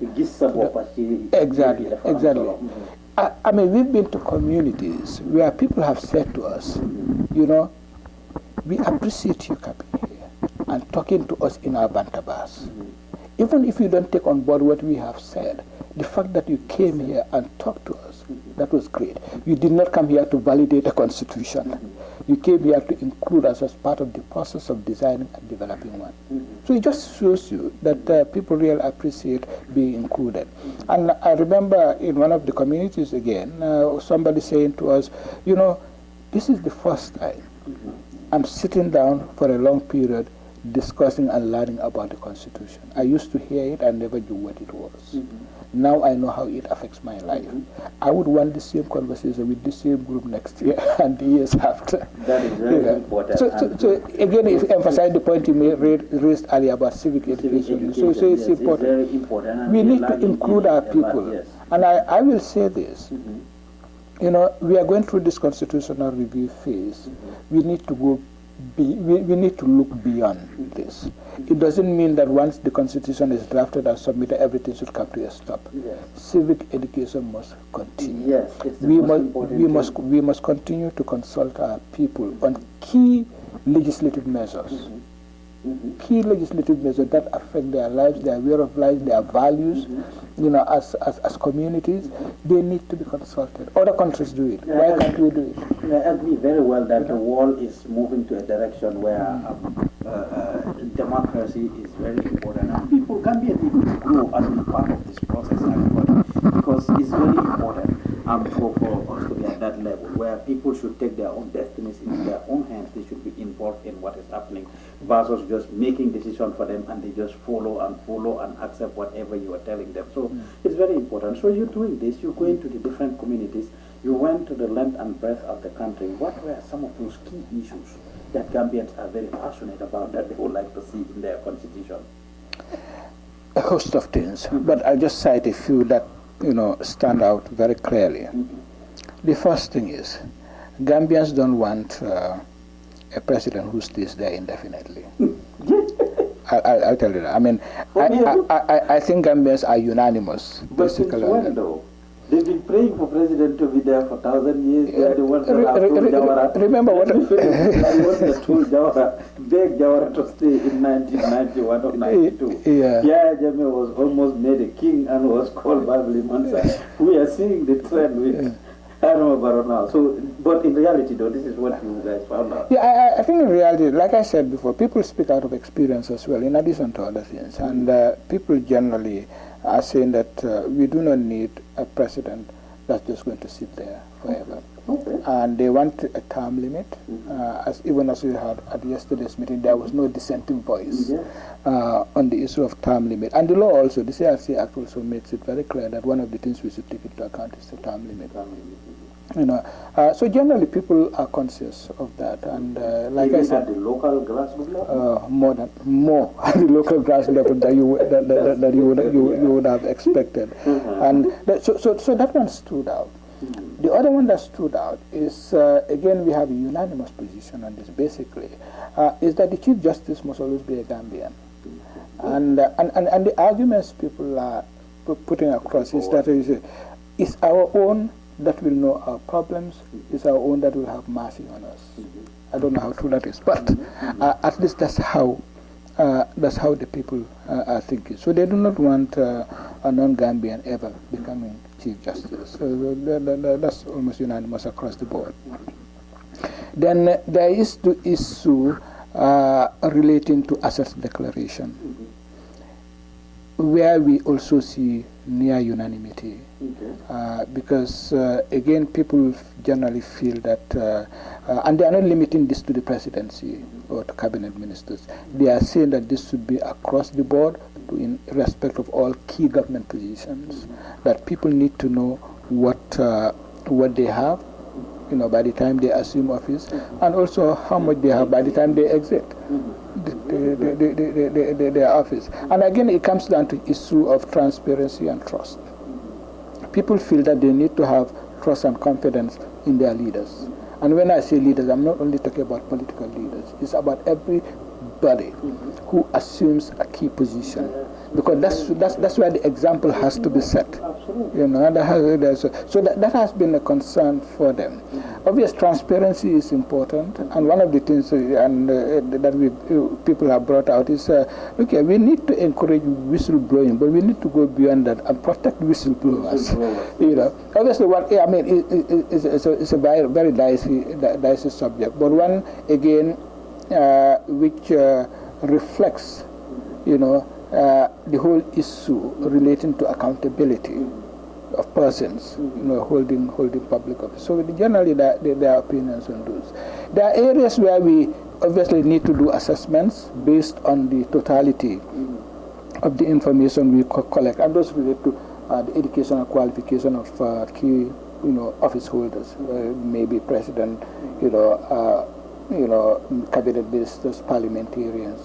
So those are issues there.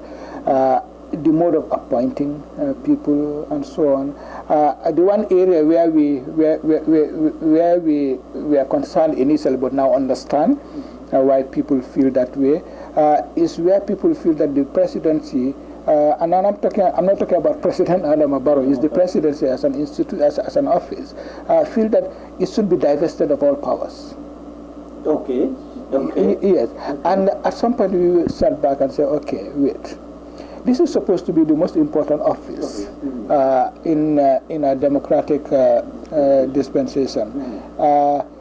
If you make it so unattractive, really, which credible person will vie for it? So I think, but the way, I think again is the frustration of the people generally in government, and government, the way things are run. And I think what the people generally are calling for is not so much, the way we are seeing, it's not so much about divesting the president completely of powers, but about creating, you know, checks and balances, and also ensuring that we create institutions that are solid. You know, because an individual being able to appoint, dismiss, at will and things like that. There is no security for security of tenure. Yes. Okay. So people are concerned. People are generally concerned about that. So which is why these public consultations are helpful, because people are giving us the rationale for their thinking. And when we sit down and think about, say, okay, that makes sense. Then by the time you are digested, that somebody comes with a counter position and tells you, okay, you need to consider this check. How are you going to balance this against that opinion? And then it gets you thinking again, okay, now we have a very solid counter position. So it enables us to create that balance. See now, where sense lies. Give us an example of how the whole process works. The secretariat was established, commissioners were sworn in, secretariat established, you got to work with public consultation. Walk us through the process of what is going to happen. Eventually you will write a constitution that will be submitted to the National Assembly referendum. How will the whole process work? Just walk us through the process until the final stage. Before we have, here is the 2021 Constitution of Gambia. When is it even supposed to be due? Is it 2021? Is when we expect to have a new constitution? Well, let me come to that. Obviously, that's outside of our hands. Okay. But what we are doing now, obviously, is following a process, and the process is important. Yes. So tell us because where we start. Because the process lends credibility to what we do. We are now at the stage where we are consulting with Gambians and other stakeholders, and other stakeholders being maybe institutions and non-Gambian individuals or institutions that are interested in our democratic governance. And so we are looking at those. We have a team that is looking at the collecting and collating and analyzing that information, so that when it comes to issues of death penalty, okay, how many people said retain death penalty in this community that we went? I think we had something in the region of about 40 cases on appeal. But by the second session, we were able to dispose of nearly all of them. So it was a very tough period, but we needed to get rid of the backlog, because otherwise you have more appeals coming and then things develop and so on.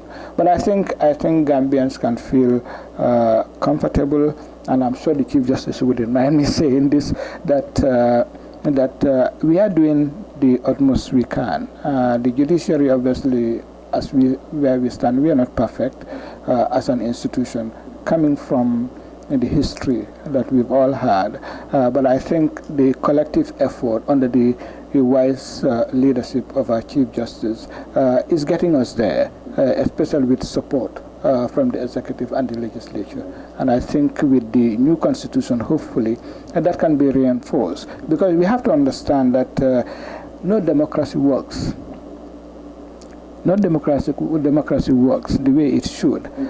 If the institution with responsibility for adjudicating, I think we had something in the region of about 40 cases on appeal. But by the second session, we were able to dispose of nearly all of them. So it was a very tough period, but we needed to get rid of the backlog, because otherwise you have more appeals coming and then things develop and so on.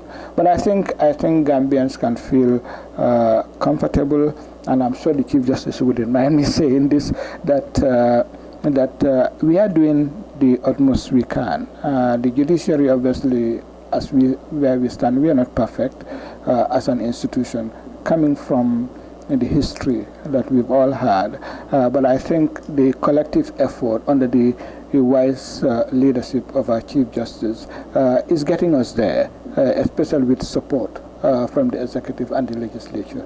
And I think with the new constitution, hopefully, that can be reinforced. Because we have to understand that no democracy works. No democracy works the way it should. If the institution with responsibility for adjudicating disputes, is not independent, is not functioning, and the judiciary is the last bastion of hope for the average man on the street, and for every Gambian for that matter. And people need to have confidence in that institution. Otherwise, it could lead to breakdown of person. How many millions are you guys paid Don't join those. Don't join those Gambians that keep speculating about you must be paid a lot of millions. Gambian taxpayers, huh? You know, sitting twice a year. You know what? I find one thing in our country, and it is bothering me. It is generally bothersome because it's becoming a culture that whatever you do, whoever you appoint, whatever position you create, the first thing we think about is the money. The money, The first thing we think about is the money. I worked in the. Listen. Look here. Taxpayers, the very people who are appointed are also taxpayers. Yes. You need these institutions to work. The reason we've been having difficulty Gambianizing the judiciary entirely at the moment is because of those elements. I mean, people have to be properly remunerated. Let's face it. Yes. I mean, when you sit there, you start thinking about how much somebody earns, you really start changing your democratic system. I worked in the British Virgin Islands as Attorney General, a foreigner, and I was the highest paid civil servant. Okay. Better paid than the Premier of the country. Okay. Better paid than any other minister in the government. And it was never an issue. It was never an issue. Yeah, but because Gambia, the fact that these things are barely put out there for the people to know. The sensitization part is very important for the public to know that some offices, in order for them not to be corrupted, the pay should be very decent. Because if not, you will be giving room for corruption. Don't you think a better job should be done in sensitizing the people to know these things, and for these things to also be made public? Because it's the public's money that is used to pay these positions. And I personally think judges and lawmakers should be paid and paid like a good amount of money. That way they will not be corrupted to do certain things. Don't you think so? Civic education is important. I think the public needs to learn and know a lot about government and government systems, and they need to know about the Constitution, they need to know a lot about the other laws and so on. That's fine. But see, one has to be very careful, and I'm being very realistic here. When you put somebody's salary out there, take our society. Let's be realistic here. Let's put emotions outside. In America, all right? No, we are in America, but typical. It's public. No, but American society is different from Gambian society. Let's face it. Well, a lot of countries in Africa too, though. No, let's face it. I'm all for transparency. I'm all for transparency. But one has to be careful that you do not elevate that to a level where you compromise an individual's privacy, which is also a constitutional right. All right? The fact of the matter is the government is the one that prepares the budget, the estimates that outline, pay of everybody, and so on. So in a way, it is public, maybe not accessible to everybody. But what I want to emphasize is not so much about the pay, it's not so much about what is public and what is not public. And what needs to be public, I subscribe to the view that it needs to be made public. I don't have issue with that.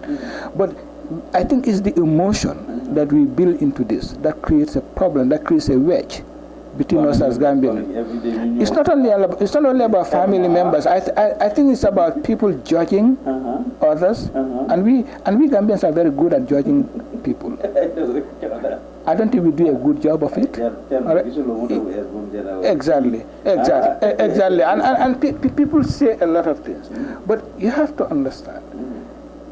People work hard. There are those who may be corrupt. That's the reality. There are those who may be corrupt, but generally people work very hard, and the time expended, and the energy, and everything that goes into it, people don't just seem to disregard that completely. I think as a country, if you must move forward, transparency is important. All right? Nobody can argue with that. Civic education is important, so people are aware. That is important. But at the same time, what we don't normally emphasize, which we need to emphasize, is that we need to stop castigating people who hold offices, because it is affecting and it will continue to affect the way we function as a country, as a government, because the people, the right people who could assume those roles and do a wonderful job for our country will shy away. They will definitely shy away. I feel your point. Yeah, and we don't need that. What we need are genuine, professional, individuals, people who are incorruptible, people who will assume the position and do the job. I mean, Gambians sacrifice so much for their country, but what do they get for I it? agree with your point, and I would like us to move on, but then if we could both agree on the civic education part, it's very important, because you see, there is this big problem in our country. Information is lagging. People don't have information, and when people are not educated, when people don't know, they tend to assume. And it is those assumptions that are creating all these problems, because at the end of the day, a lot of speculations will be there, here and there. So our government and our institutions, as a country, we need to do a lot better in trying to educate people to know certain things, and that way I think a lot of these problems will be taken care of, because we need competent people, and I think you will agree with me on that. Yeah, Passman, I agree with you 100% on that. I think when you withhold information, you create room for speculation. Yes. And that degenerates into something else that is undesirable. Yes. I agree entirely with that. I think we need open government. I think we need more transparent, behavior in the way we govern ourselves as a people and as a government in particular. And I think we need to be honest, about ourselves, and about each other and our country. I think anything we do less in any of these areas is affecting our development as a country. And we need to understand that, corrupt behavior will take us nowhere. It will take us nowhere. It has never taken any country anywhere. One may even say the Gambia is the easiest country to develop. But obviously that has to be benchmarked on certain principles. Honesty, transparency, inclusiveness, professionalism, and all of those attributes. Those are important. And it's the people who are appointed to certain positions that need to demonstrate that. During the public consultations, we've had, in the country, we've had a lot of opinions expressed about confidence in government. And I know I said this before, and somebody wasn't happy about it. But I make absolutely no apology for it, because it is the truth of what we be. I mean, it is the truth that people said those things to us. We find ourselves in a situation where the Gambian public, generally, I'm not saying entirely, generally, the Gambian public seems to have lost faith in government as an institution. I said this before, and it didn't go down well. But again, this is our honest assessment as the CRC, based on our interactions with the Gambian public. This is what they've been telling us, And some people even said to us, "Look here, you have written the Constitution. You're just going through the motion." Okay. It shows you the level of distrust that they have, and that there has to be a reason for it. So rather than criticize those people, honestly, just before I came, I talked to somebody that is very close to me, and I told them I'm having an interview with you, like, they're just wasting their time. Even you guys coming here, there are people who share those notions that, well, they'll just, in fact, the person didn't understand. It will just be another thing that just goes and sit on the president's desk. I'm like, this is a completely different story from the Jallow Commission, and we'll talk about that. The Jallow Commission and all other commissions and what they did. So they think, okay, you're just wasting taxpayers' money coming to stay in nice hotels, flying, getting per diems, and all of these cool things are going across the country, and that's what people believe. But anyway, we fast forward to the CRC. What was the first thing you did when you were appointed chairman? I will assume you were the first person that was appointed in the commission, right? No, we were all appointed at the same time, and we were sworn the same day. Sworn in the same day. Okay, so what was the first thing you did? And the first thing we did, obviously, as soon as we were sworn in, and the Honorable Attorney General, Minister of Justice, was extremely supportive of the establishment of the CRC. He immediately allowed us access to use his conference room. Remember, we didn't have any offices, we didn't have any support staff. Well, we decided we had a mandate. We have a mandate of only 18 months, and we started meeting the following day. Okay. All right. That was the 5th. And at that point, we mapped out our strategies in terms of areas we need to focus on in order to ensure that the institution is properly established. And we started developing our strategy documents on communication, on the documentation, on the what do you call it, and on education, and so many other areas, and whilst at the same time mapping out the process for the selection of a secretary who will head the secretariat and be the support and the support to the commission.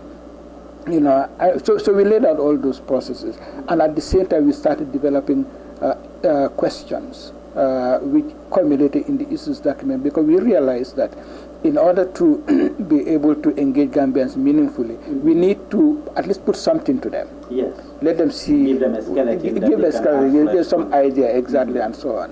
And that took us a while, and we spent a lot of long hours, developing those and so on. And then everybody have a background. All the commissioners have a background in law and justice. No, not everybody there is a lawyer, and not everybody needs to be a lawyer. A lawyer, because just for the sake of the layman, it's important for these things to be known. Absolutely. I think what we need to understand is that the Constitution, as an instrument itself, is legal in nature, but the process leading to the design and its design and development doesn't necessarily have to be purely legalistic or purely comprised of legal minds. There is so much that non-lawyers can bring to the table, and we are seeing that during this public consultation that lawyers may not even know.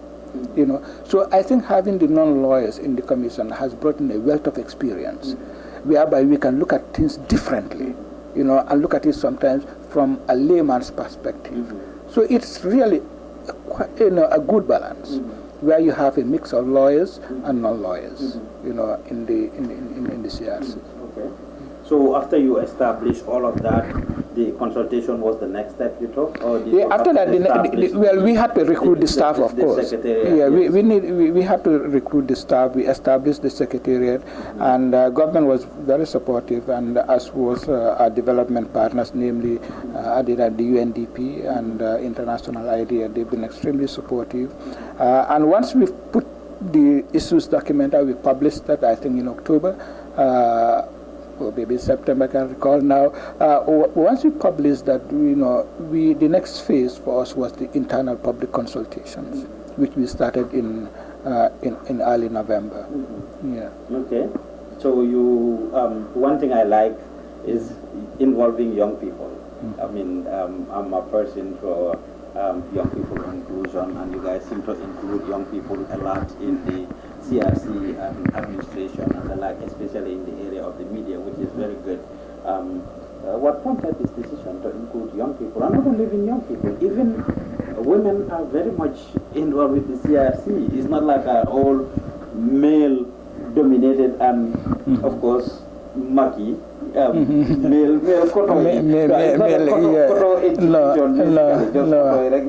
absolutely there are not. young people and there are women. And what prompted that decision? One of the strategy documents we had to prepare was the one relating to public consultations. It was a question, how do we consult? And not merely consulting, but doing it successfully. And we came up with two ideas. And the first was, in order to ensure a successful internal public consultations, we needed a pre-consultation with the governors, with the chiefs, and with the women representatives, youth representatives, and so on, because these were basically the heads of the constituents in those respective areas, and we could not do it successfully all by ourselves, so we needed partners. So we did that, where 1 week we traveled around the country and met all of these people, in their various areas. And that worked out well, and we got their buy-in, we got their partnership. So that was one.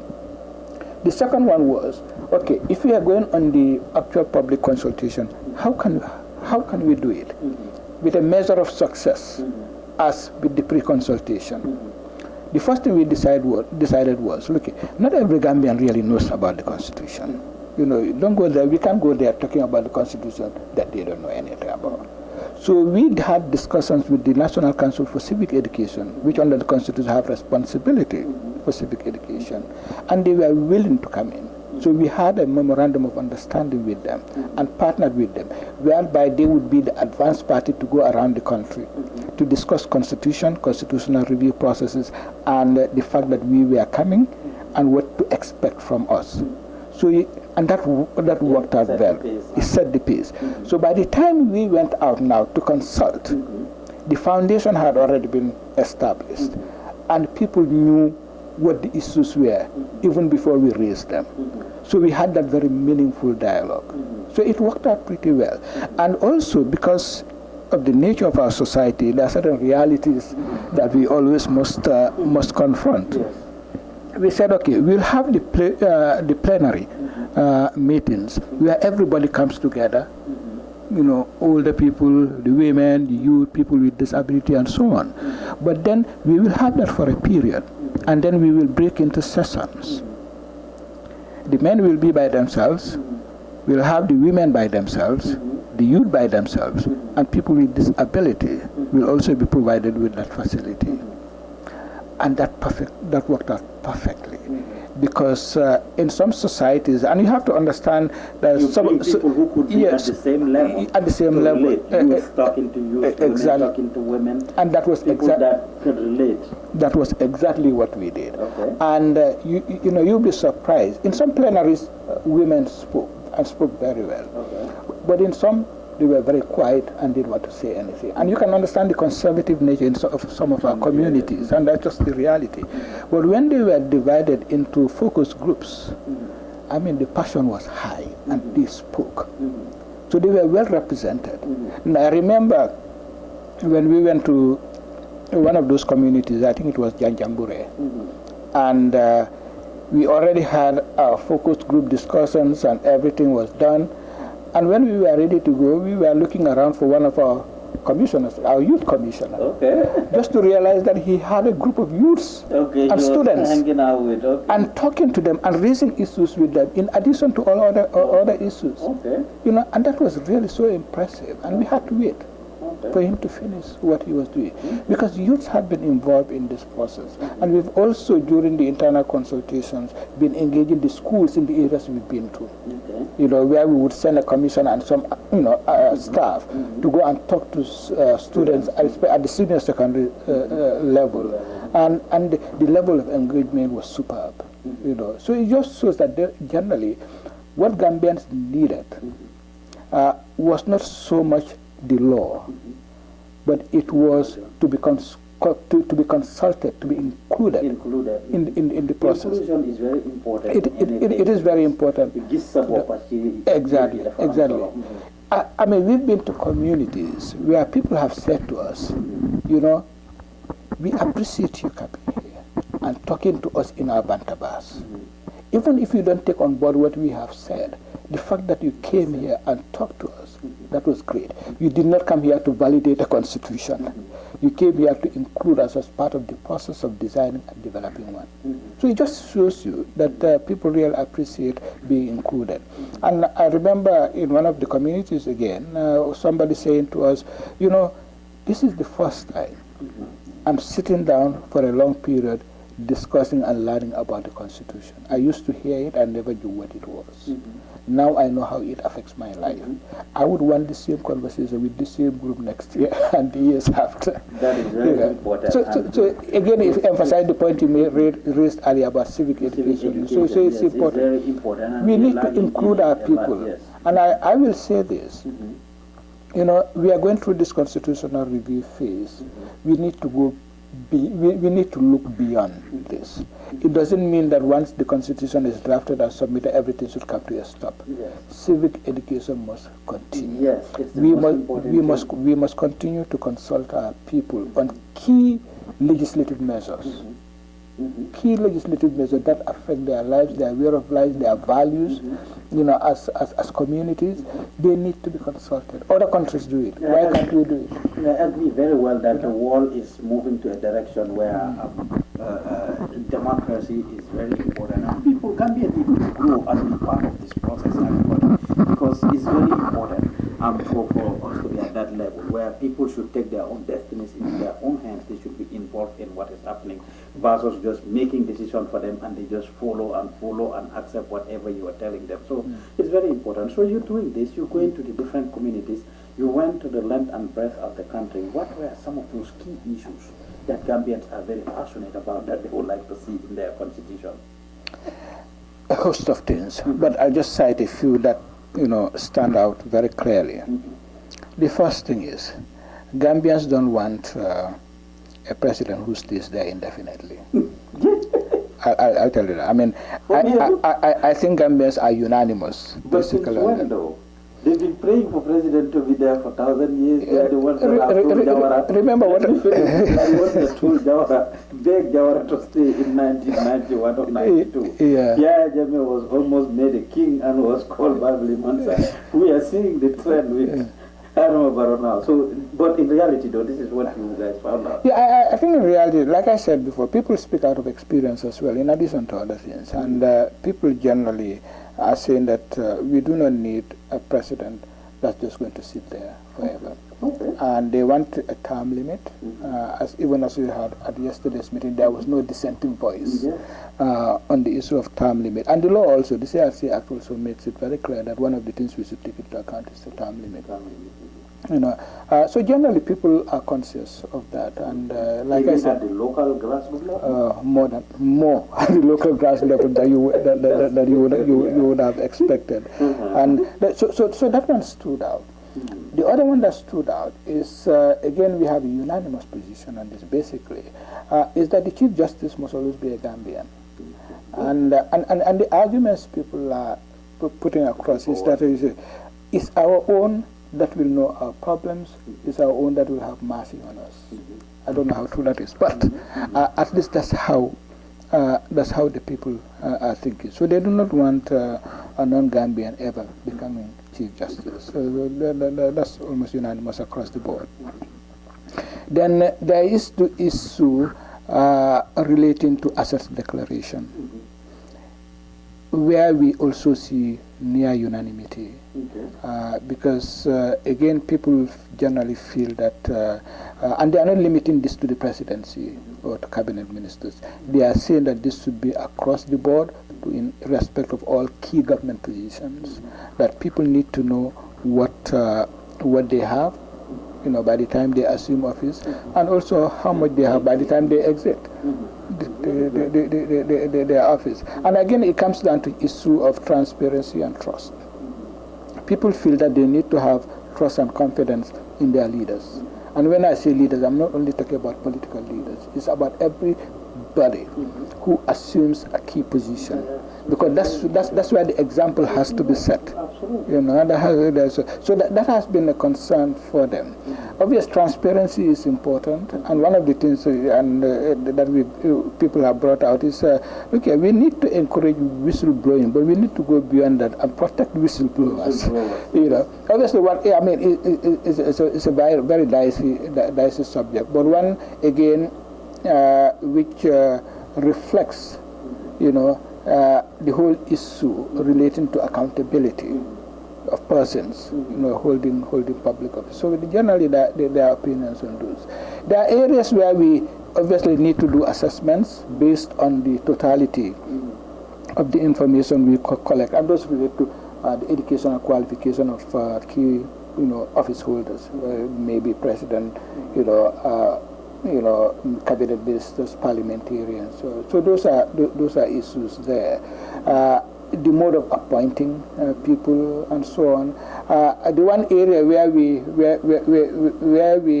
are concerned initially, but now understand why people feel that way, is where people feel that the presidency. And I'm not talking about President Adama Barrow. It's the presidency as an institute, as an office. Feel that it should be divested of all powers. Okay. Yes. And at some point we sat back and said, okay, wait. This is supposed to be the most important office in a democratic dispensation. If you make it so unattractive Really, which credible person will vie for it?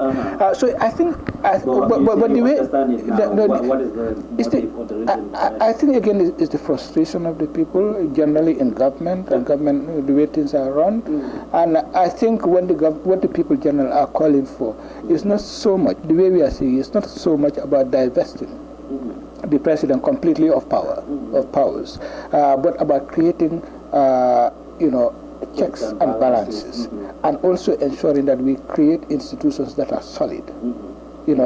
Because an individual being able to appoint, dismiss, at will and things like that. There is no security for security of tenure.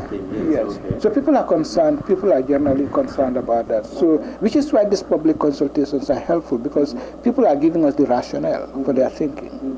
And when we sit down and think about, say, okay, that makes sense, then by the time you are digested that, somebody comes with a counter position and tells you, okay, you need to consider this check. How are you going to balance this against that opinion? And then it gets you thinking again, okay, now we have a very solid counter position. So it enables us to create that balance. See now, where sense lies. Give us an example of how the whole process works. The secretariat was established, commissioners were sworn in, secretariat established, you got to work with public consultation. Walk us through the process of what is going to happen. Eventually you will write a constitution that will be submitted to the National Assembly referendum. How will the whole process work? Just walk us through the process until the final stage. Before we have, here is the 2021 constitution of Gambia. When is it even supposed to be due? Is it 2021? Is when we expect to have a new constitution? Well, let me come to that. Obviously, that's outside of our hands. Okay. But what we are doing now, obviously, is following a process, and the process is important. Yes. So tell us because to the end. Because where we start. Because the process lends credibility to what we do. We are now at the stage where we are consulting with Gambians and other stakeholders being maybe institutions and non-Gambian individuals or institutions that are interested in our democratic governance. And so we are looking at those. We have a team that is looking at the collecting and collating and analyzing that information, so that when it comes to issues of death penalty, how many people said retain death penalty in this community that we went to, and things like that. What level of participation in terms of numbers and so on is representative of public opinion on this? What is the dissenting view? So we are going through that phase. Ultimately, it's going to be it's a difficult and very time-consuming, very intensive. So at every stage, you will consider the majority of people who said what about a particular. We will look at it. You see, part of what we do is read body language in the communities we visit, and that includes the external diaspora.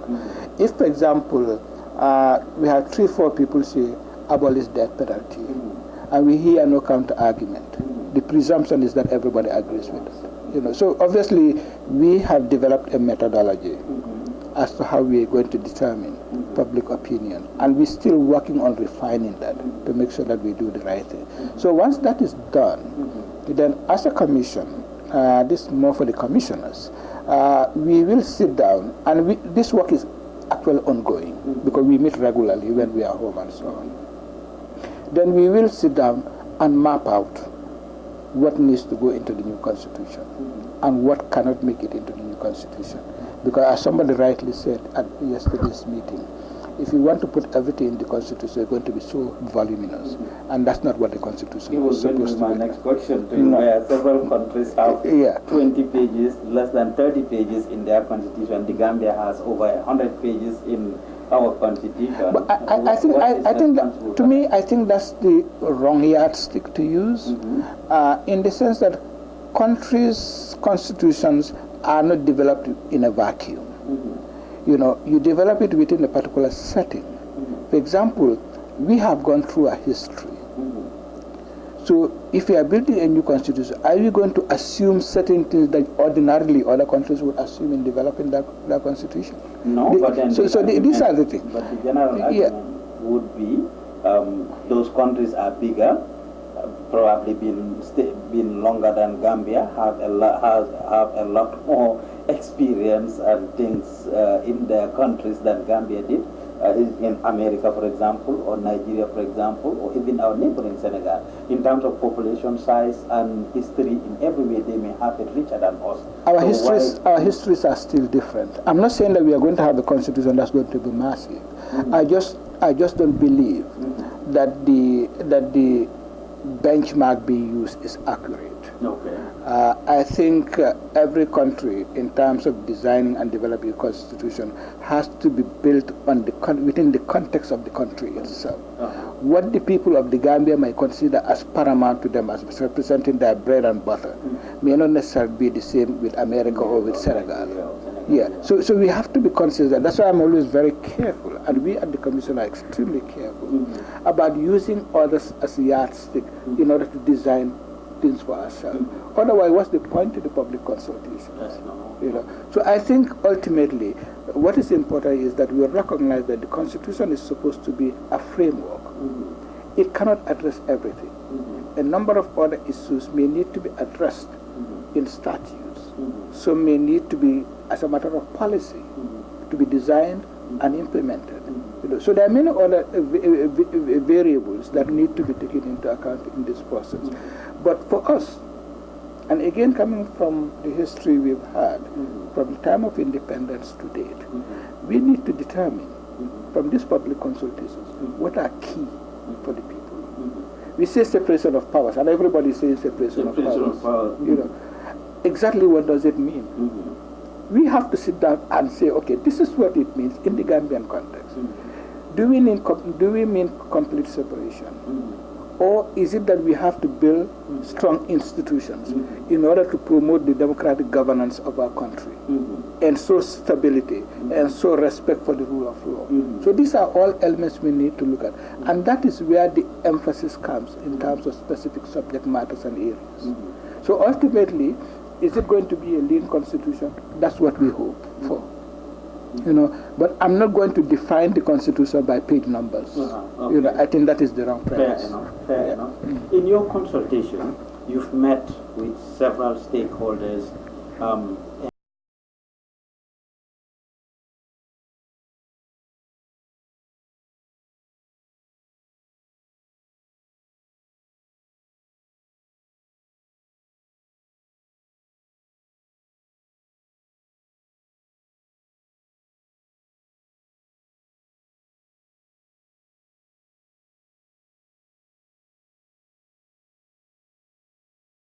Encourage people to send in, you call it concept papers, all right? Well, opinions, yes, and the like. You have gone to the length and breadth of the country and have met with the ordinary Gambians. You have met also with the politicians and stuff. About a month ago, thereabout, you guys had a session with the different political party leaders and stuff. We are surprised to hear that you've asked the political parties to actually submit written paper of whatever they think of the constitution, and surprisingly it was only Doi who submitted their opinions or whatever they think of the constitution paper. Is that true? At the time it wasn't Doi only. I mean, the UDP also submitted the papers, and I think the PPP also submitted a paper, yes. We didn't hear from the GDC did tell us at that meeting that they submitted a paper, but when we checked we never received it, and we asked them to resubmit it, and then we take a look, and we encourage others to do it. Obviously, the political parties are important in this process. We need to know their thoughts because everybody is going to be affected, and we are consulting with everybody possible, because ultimately what we do not want as a country and as a people is to have a constitution where everybody will eventually say, no, I was never consulted. So this needs to be out. We consult with everybody, and we tell them, frankly, tell us. Which is why we met the executive, we met the legislative, judiciary, everybody. So what was important to the politicians, the political parties? What was the key most important? It was not any different, frankly speaking, from some of the opinions we've had around the country. Obviously, they agree on some and they don't agree on some. Educational qualifications, some thought it was irrelevant, some thought it was. We've even had some people, some politicians tell us, look here, even a farmer can become president. You know, you don't need academic qualifications. You know, so you know, I mean, there were different opinions that have been expressed. Like I said, I don't think they were too dissimilar. I mean, obviously, somebody looking at what was being said will say, "Oh, that opinion coming from politician X is self-serving," but that's their opinion, and it's important that we allow people to express their opinions, whether they are self-serving or otherwise, because the position we occupy as CRC Commissioner is to ensure objectivity in this process, and also to ensure that the necessary checks and balances are created. But even more important, to look at subject matters that need to go into the Constitution to serve the present generation and future generations of Gambian in a manner whereby the Constitution will not become the subject of ping pong, you know, at the political or other circles. Well, if I can go back on the process you asked me, what happens right to the end. Once we finish with the analysis and take decisions on matters that need to go into the Constitution, we prepare drafting instructions.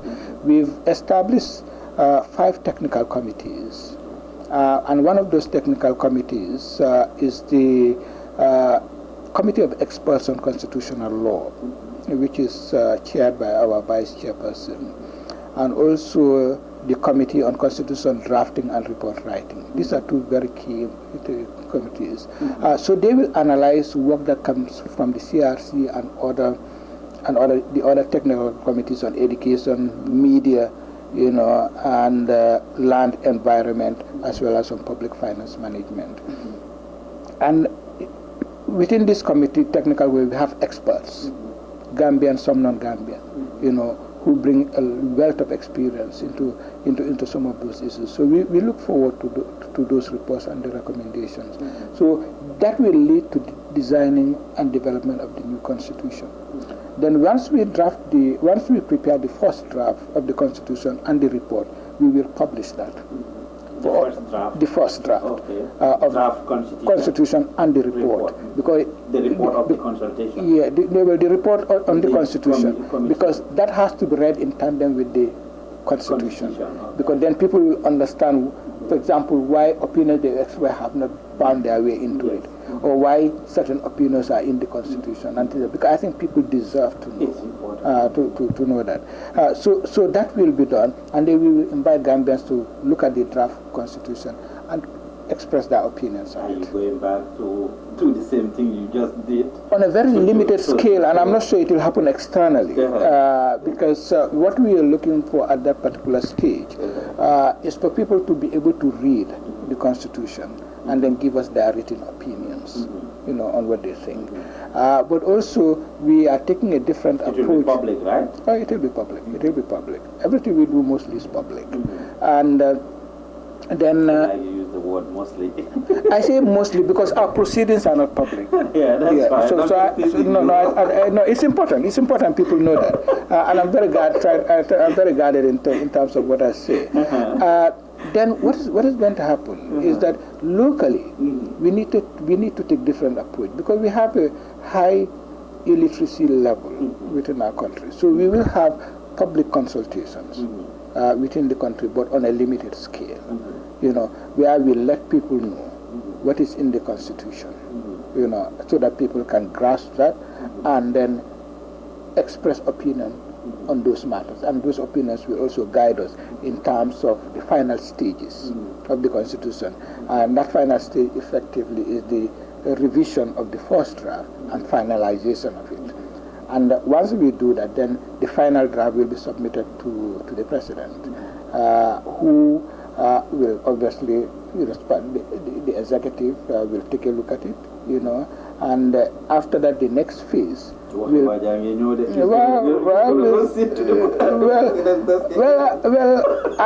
don't think we should be that pessimistic. I don't think we should be that pessimistic. But beyond that, what will happen? Obviously, the government will need to take the Constitution forward to the National Assembly through a bill for the National Assembly to endorse. And during that period, the CRC commissioners will be available to the National Assembly for consultation and anything like that. And the next logical stage after that will be the referendum pursuant to the Constitution. The question you asked is, will this Constitution come into effect in 2020? And the answer is, I don't know. And I think it will be premature for me. When does your mandate end? You have 18 months. We have 18 months with the possibility of extension for 6 months. We are hoping we can finish it within the 18-month period. We are on target. And of course, you are on time. We are on target for now, but obviously when we sit down and look at the totality of everything, we'll see whether anything is going to hold us back. But right now, this is the last phase of the consultation? This is the last phase of the consultation. Okay. And how long is that going to last?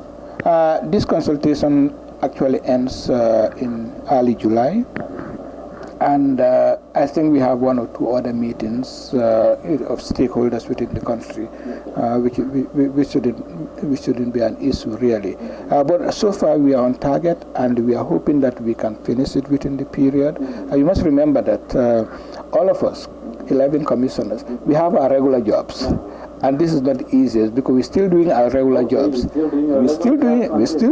haven't taken a sabbatical. We're still doing our regular jobs in addition to doing this. And we meet weekends. Sometimes we work 7 days straight a week. Like when we started the internal internal public consultations, we went straight 14 days without a break. Wow. Consulting, and then people started getting sick, including myself. Then we had to change the strategy and so on. So it's really a very time-consuming process. But we all need to get back to our job. But that notwithstanding, we don't want to take any short-circuiting process insofar as the development of the new constitution so is your concerned. work finishes in 18 months, just for the sake of our viewers, the next step would be submitting it to the president. And perhaps I should say this. Under the CRC Act, once we submit the constitution, the draft constitution to the president and the report, we are entitled to publish it on the same day. Oh, so it's not like the other... It's not going to be like the 1997 constitution, like you submit it and then you don't know what, Gambians don't know what was submitted. No. Or like in the case of the Jallow Commission, the president has to sit on the report and have 6 months to actually publish it or not publish it or decide what it is. I think that's in accordance with the current constitution. We must understand. And I don't want to comment on that because I have no nexus to that. But as far as I'm aware, your commission is different in that sense. You're going to publish yours. Ours is different. Not him publishing. No. Because the Jallow Commission, the president has to publish. Because that's a commission of inquiry. I think people need to understand the difference. Okay. Yes, a commission of inquiry follows a certain process. This one is not a commission of inquiry. This one is a commission established by statute and has specific mandates. And one of those is to publish the constitution, the draft constitution and the report as soon as we hand it over to the president. And again, what's going to happen, Gambians will know what the final constitution looks like. The submitted draft. The submitted draft, what it looks like. And once we submit the draft, we can't change it. So if people say any changes in those, in the constitution, it won't be our change.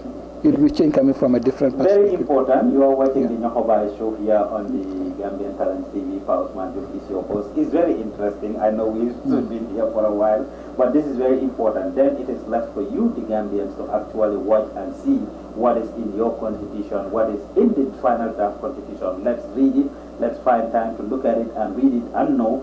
That way we can hold the government and other institutions accountable in case there would be any change. Yes, thank you very much. Well, if I can add this, I mean, people have expressed skepticism about what's going to happen to the new constitution once we submit it. Is it going to gather dust on somebody's desk, and things like that, and the approach I've taken, and some people might say is a naive way of looking at this. I take the optimistic approach. If the government genuinely wasn't interested in this and is just window dressing, would they go ahead and establish the institution first? Secondly, would they be expending so much money in facilitating the work of the CRC? I mean, to me, some things are sheer common sense, but there are realities I cannot discount as well. Yeah, but then people can argue that Yahya Jammeh, for example, has established several commissions. I mean, when he came into power, nothing happened to a lot of those commissions until this day. Yeah. The Algali Commission and several other commissions, whether Commission of Inquiry or any other commission, a lot of them nothing came out of. And we have seen even with this government too, the Baraba Banda Commission came and few other commissions. Until this minute, there is not much that is being done about those. Yeah, but again, Pausman, let me go back to what I said earlier. Let's draw a distinction here. Yes. All right.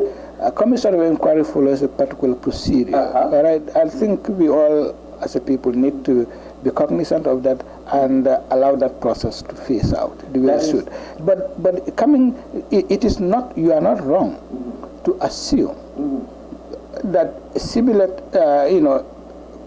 a similar result may come in relation to the draft that we are working on to submit. You made the argument that the government would not have taken all these steps, established the commission, spend all this money, support you through the process and all of that. Other governments, especially Jammeh's government, have done the same thing. And you are right. When I said that, that's the optimist in me talking. Okay. And I prefer to give people the benefit of the doubt. And if you genuinely set on a journey, my role is to see the genuineness in that journey and support you in that process, rather than building negativity into the journey. You are an optimist. All right, I remain an optimist. I think I think it's the best foundations to start on. When you start with pessimism, you go nowhere. It's very good. And then you're filled with frustration along the way. To me, I think we could utilize our time and our resources and our energies, in a much better fashion. So you would give President Barrow and the current government the benefit of the doubt, with all the commissions, I think we should. With everything that has been there. I think we should. And I, as chairperson, and indeed with other commissioners, we have regular contacts. Especially me as chairman, I have regular contact with the honorable minister, and I can't tell you that I've seen any disingenuity, in this process as far as the government is concerned. If I had seen it, I would have been concerned, and I would have been transparent about it because my integrity is involved. All right. So I think the way we are approaching it is making sure that we are professional in terms of how we carry out our work, and we have a role to play.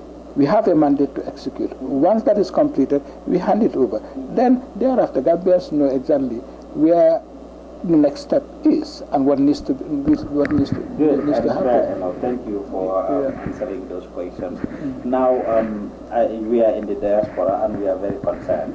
And of course, you heard it from your engagements in Europe and over here yesterday in Seattle with Gambians in the diaspora, voting rights and participation in the election and stuff.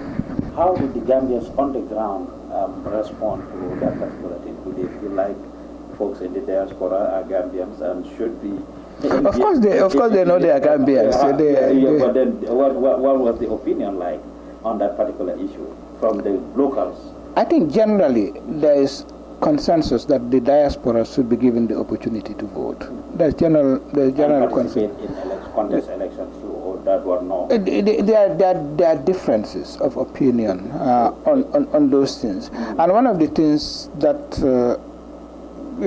come to me, and again, not me as chair or CRC member, but as a Gambian, individual Gambian, is what I see basically as a disconnect between Gambians in the diaspora and Gambians back home. And I've said this when we had this consultation with a group of Gambian diasporans on the 10th of June, that, and one of them raised it actually, is the level of disconnect, the lack of trust between the two. And that's a very dangerous thing in my view. I don't think we should have anything like that. And I've always been, like, one of the things that we've had to wrestle with as a commission is how do we limit cost in relation to the external diaspora consultations? How do we, can't we do it differently? You know, so that we don't have to be engaged in this face-to-face with the Gambian diaspora. Just this morning, somebody told me it's a waste of money, you guys, and time, you guys coming from. Yeah, people. Just this morning. Yeah. Some people will say, but again, you see, people are looking at it from a money perspective, rather than as developing a constitution that is so fundamental to the country, fundamental to our lives, once in a lifetime event. You know, can you quantify that in money terms? I don't think so. Tell us, we didn't talk about the funding. Time is going, but the funding, who is funding this? Well, we deal with the government. We deal with the government directly. I mean, there are donor agencies that are obviously interfacing with the government. Well, we don't get involved in that. So we deal with the government, and they've been very supportive in that regard. Yeah. You know, people but will... it's not taxpayers' money. I mean, I would say taxpayers, but it's not directly coming from the cover. We have donor agencies I wouldn't know that. I wouldn't know that. All I can tell you is that the donors are involved and they are assisting us. We have other institutions that are assisting us directly by providing, you know, support, providing resources and things like that. You know, we get funding from the government to get certain things done and so on. Where the funding is coming from, I wouldn't know that. But again, you know, I don't... It's important for you to know. It is... You run an institution to make an No, well, I don't expect the government to do that. I mean, I think when you deal with government, you have to deal with government in good faith. You don't... You know, you can't make a statement like that. We have to trust our government to do the right thing. No, Passman, no, we trust that our government is raising its revenue legitimately. Being an optimist is good, but at some point there should be for me to engage in that process. I am asking you the question. No, but you see, if I were to engage in that process, effectively I could be seen as being political. But just finding out, just out of be like, okay, hey, in fact, asking me. Ask them where they get the funding from. Yes. I think that is going down to the. The question is being thrown at me. No. Where are we being funded, or how are we being funded? You don't think it's the same. You know, I hear a lot of people say. You've not been asked that question. Never been asked that question. I might have been asked that question, and publicly I've stated that we do have support from certain institutions like the UNDP. You know, but the reality, we know that the UNDP, for example, provides funding. Other donors obviously channel pays through the NDP, but that money doesn't directly come to us. It goes through the government and then finds its way to us. So what specific amount really goes to the government? That's not really. So not a budget established for this year. No, there is a budget. We have a budget. We submit it to the government. I can't tell you that offhand. I can't recall. So it's not one of those. It's not supposed to be public. Google and data. No, but the commission report came out. Some people have a heart attack that they spent $50 million or whatever during their mandate. People just to pay the commissioners. The messages were circulating on WhatsApp. People politicize it. Be like, see what Johnny Commission did. $50 million just to pay the commissioners and logistics. What was spent in the administration or the actual commission itself. Some people had a heart attack with that. Well, we have an issue. I don't know what the solution is to this, Pausman, honestly. And, you know, to me, it's bothersome if we have to quantify everything in money terms. It's just a problem. Obviously, the public has legitimate concerns. When you're going to spend so much money, and people are not even getting their feeder rows. During the rainy season, they are shut in. You know, health, people have health. And we've had a lot of these stories. In fact, CRC was mentioned by some people like, okay, Johnny Commission spent $50 million. CRC is here, TRRC is here. All the commissions are mentioned, like, okay, let's wait until they all finish. Tell me something. Tell me something. Do you think transparent democracy come cheap? No. I think sometimes we need to be honest with ourselves as a people if we must make progress. You know, certain works have to be done. They're not going to be done on a silver platter. We have to recognize that they come at a cost. And it's either we expend the cost or we remain where we are. If we are serious about developing our country, if we are serious to lifting our people from where we are at now, then we need to recognize and live with certain realities. The question is, how are those realities being administered? Are they being transparent? Are they being fair? Do they represent value for money? It's things like that. In my view, some people will disagree with me completely and say I'm maybe taking a self-serving position, and I'm not going to blame them for that. All right, we need to respect public opinion on those things. But I think ultimately, in my view, what we need to concentrate on is ensuring that when institutions are established, they deliver and deliver effectively. Because otherwise that's a total waste of money. Nothing comes cheap in life anyway. Absolutely. At the end of the day, it's important. Exactly. Well, you're watching the Nyohobai show once again. We are almost at the end of it. You started the public consultation with the diaspora, the external consultation. Started in Europe. I saw you in some of those countries. We started in Africa and then in Europe. Africa, yes, that was the first phase. Mauritania and the Middle East. Yes. So how did that go actually? Yes. So far, the external consultations have been very good, and I'm glad we decided to undertake the external consultation, in as much as some people. What's the argument? Yes, to counter what some of the other people are. Gambians have turned up. Okay. Gambians have turned up and have expressed opinion that they like the fact that they are being consulted, and they feel that as Gambians their views are being respected and they are not being treated as aliens. All right, and that's important because the Gambian diaspora is an important constituent of our country. Absolutely. It's an important constituency. So we cannot disregard that fact, which is why I've always said, as a CRC, we have to be very careful not to create that division between a Gambian living in the Gambia and the Gambian living in the diaspora. We're all Gambians. We are all Gambians. We are all Gambians. You have to recognize that. If we start treating each other like indigenous and foreign, then that's the beginning of a huge problem. That's right. And we all have a responsibility as citizens to guard against things like that. It's not like the CRC is wasting money. I've even seen somebody say we travel business class. Frankly speaking, as chairman, I travel economy. We live in cheap hotels. Well, I'm a witness to that. It's a hotel, but definitely he doesn't live in a five-star hotel. I am confirming that right now.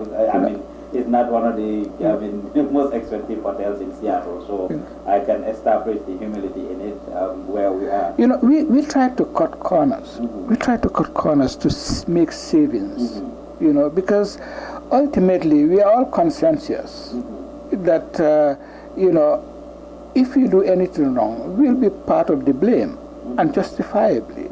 So we are not wasting public funds. I want people to understand that, But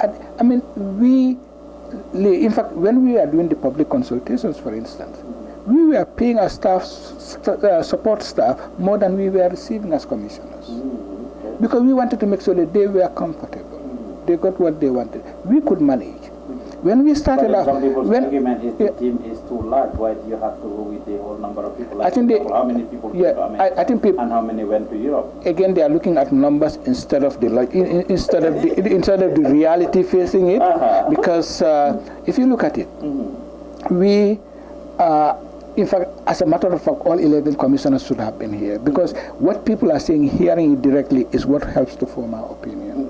All right, but we decided we were going to divide ourselves into two teams. But in addition to that, it's the support staff. We need the support staff. We have a team of researchers. They need to know the issues, so that when we task them specifically, they know exactly what it is, what to do. We need our transcribers who will write and prepare reports and draw analysis, on what has transpired. In some cases, we haven't done it in relation to the US, we have to carry with us translators. Because in some of the diaspora communities, our Gambian diaspora don't speak English. That's right. So we have to allow them to speak in their local languages so everybody can understand. So I think there are certain realities that some may not be aware of, that informed our decision. It's not like we are being extravagant. Absolutely not. And some Gambians are criticizing this process. And I will tell you, our international partners and so on think that we have taken on a process they've never seen anywhere in the world, and they think it's fantastic. We get commendation for that all the time. Not that we are looking for commendation, all right? But these are the things they are seeing. Some are following our activities and sending us email and telling us how wonderful they thought it was. And I think they are being genuine, you know. So I still, you know, will continue with the position that as a country we seem to go forward, looking forward to this ground norm, which is the Constitution, must be done in an efficient and effective manner without cutting corners in getting there. Which means if we have to look everything from a money perspective, we risk losing value. You know, which we ought to put emphasis on. You know. But again, that doesn't mean that that statement is going to change other people's opinions, and we respect their opinions. But ultimately, we are happy with what we are doing. Our conscience is intact. We think we are doing the right thing, and people are criticizing this diaspora consultation, but I can tell you, the meeting we had yesterday here in Seattle, in the whole of the West Coast region, in the communities we went, we never had that kind of attendance in any community. MashaAllah. So again, it shows you that people are engaged. These are Gambians. They may be outside of the Gambia, but that doesn't make them less Gambian. You know, they have interests and they need to be consulted. I think that's only the fair thing to do. If we had done this online, you just tell me, you're the media person, you think you'll have that number of people? No, it won't happen. Certain things are basic. You know? Well, I ask you a final question, second to last question. Overall, your challenges, overall, since this whole process started, what are some of your challenges? I think our initial challenge was getting the funding at the right time, but that was a one-off, and that was resolved. Since then, we've never had that. The other challenges, of course, relate to time, because we are doing so many things at the same time, and we want to achieve so many things. And sometimes the way we set out our action plan, we don't get to meet some of the targets, and that affects other things that we are doing. You know, so it has a trickle-down effect. So that continues to be a challenge. But the good thing about this challenge is when they occur, we sit down, reflect on them, and say, okay, how can we resolve them? And I think we do that effectively. And that's the value of having people of different backgrounds and expertise within the commission. Because some of the issues come where I sit even as a judge, they never really pass my mind. You know, and they bring a set of values into these processes. Obviously, there may be challenges here and there. We deal with them as they come. But overall, I think it's been very positive. You know, the other challenge for all of us as commissioners is trying to balance our regular jobs with Constitutional Review Commission work. And that means sometimes utilizing our weekends when we should be spending with our families, meeting whole days, you know, and working late evenings and things like that. But again, you know, that comes with the territory. So, you know, we're not complaining, and we get to do that. But I think overall, the people we need to thank in this process are Gambians, including those who may not agree with us being in the diaspora, because I think we have seen a level of commitment, a level of conscience and honesty in the exchanges that we've been seeing that is really helping us to ease the process of constitutional design and development. You know, because some of them have given us answers already, you know, in terms of the way forward. We didn't have to sit in our offices and crack our heads. All that we need to do now is to do our research and make sure we establish what best practices and look at the Gambia's international obligations. And we're done, you know, to the next phase of drafting the Constitution. So I think Gambians really have done very well. And the level of cooperation that we have received, particularly from the media. I mean, I'll tell you this, not because you are sitting here. The first thing we did as the CRC when we were sworn in was to meet with the media and ask for partnership in this process as a national enterprise. And the media has been very positive. It's not that they are supporting everything we think, but they've been very supportive in terms of informing the Gambian public what the CRC is doing, in terms of getting the Gambian public to participate in this process. And even this interview we're having is part of that process. And this has really...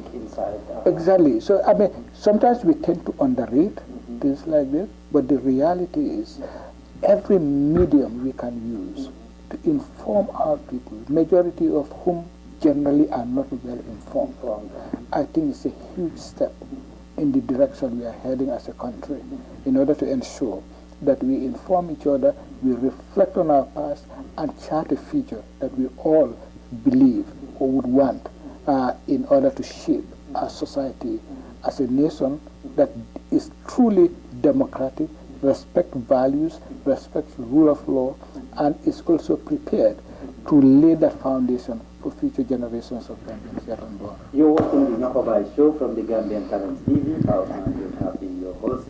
Diaspora will contribute a lot to the development of the Gambia financially in the political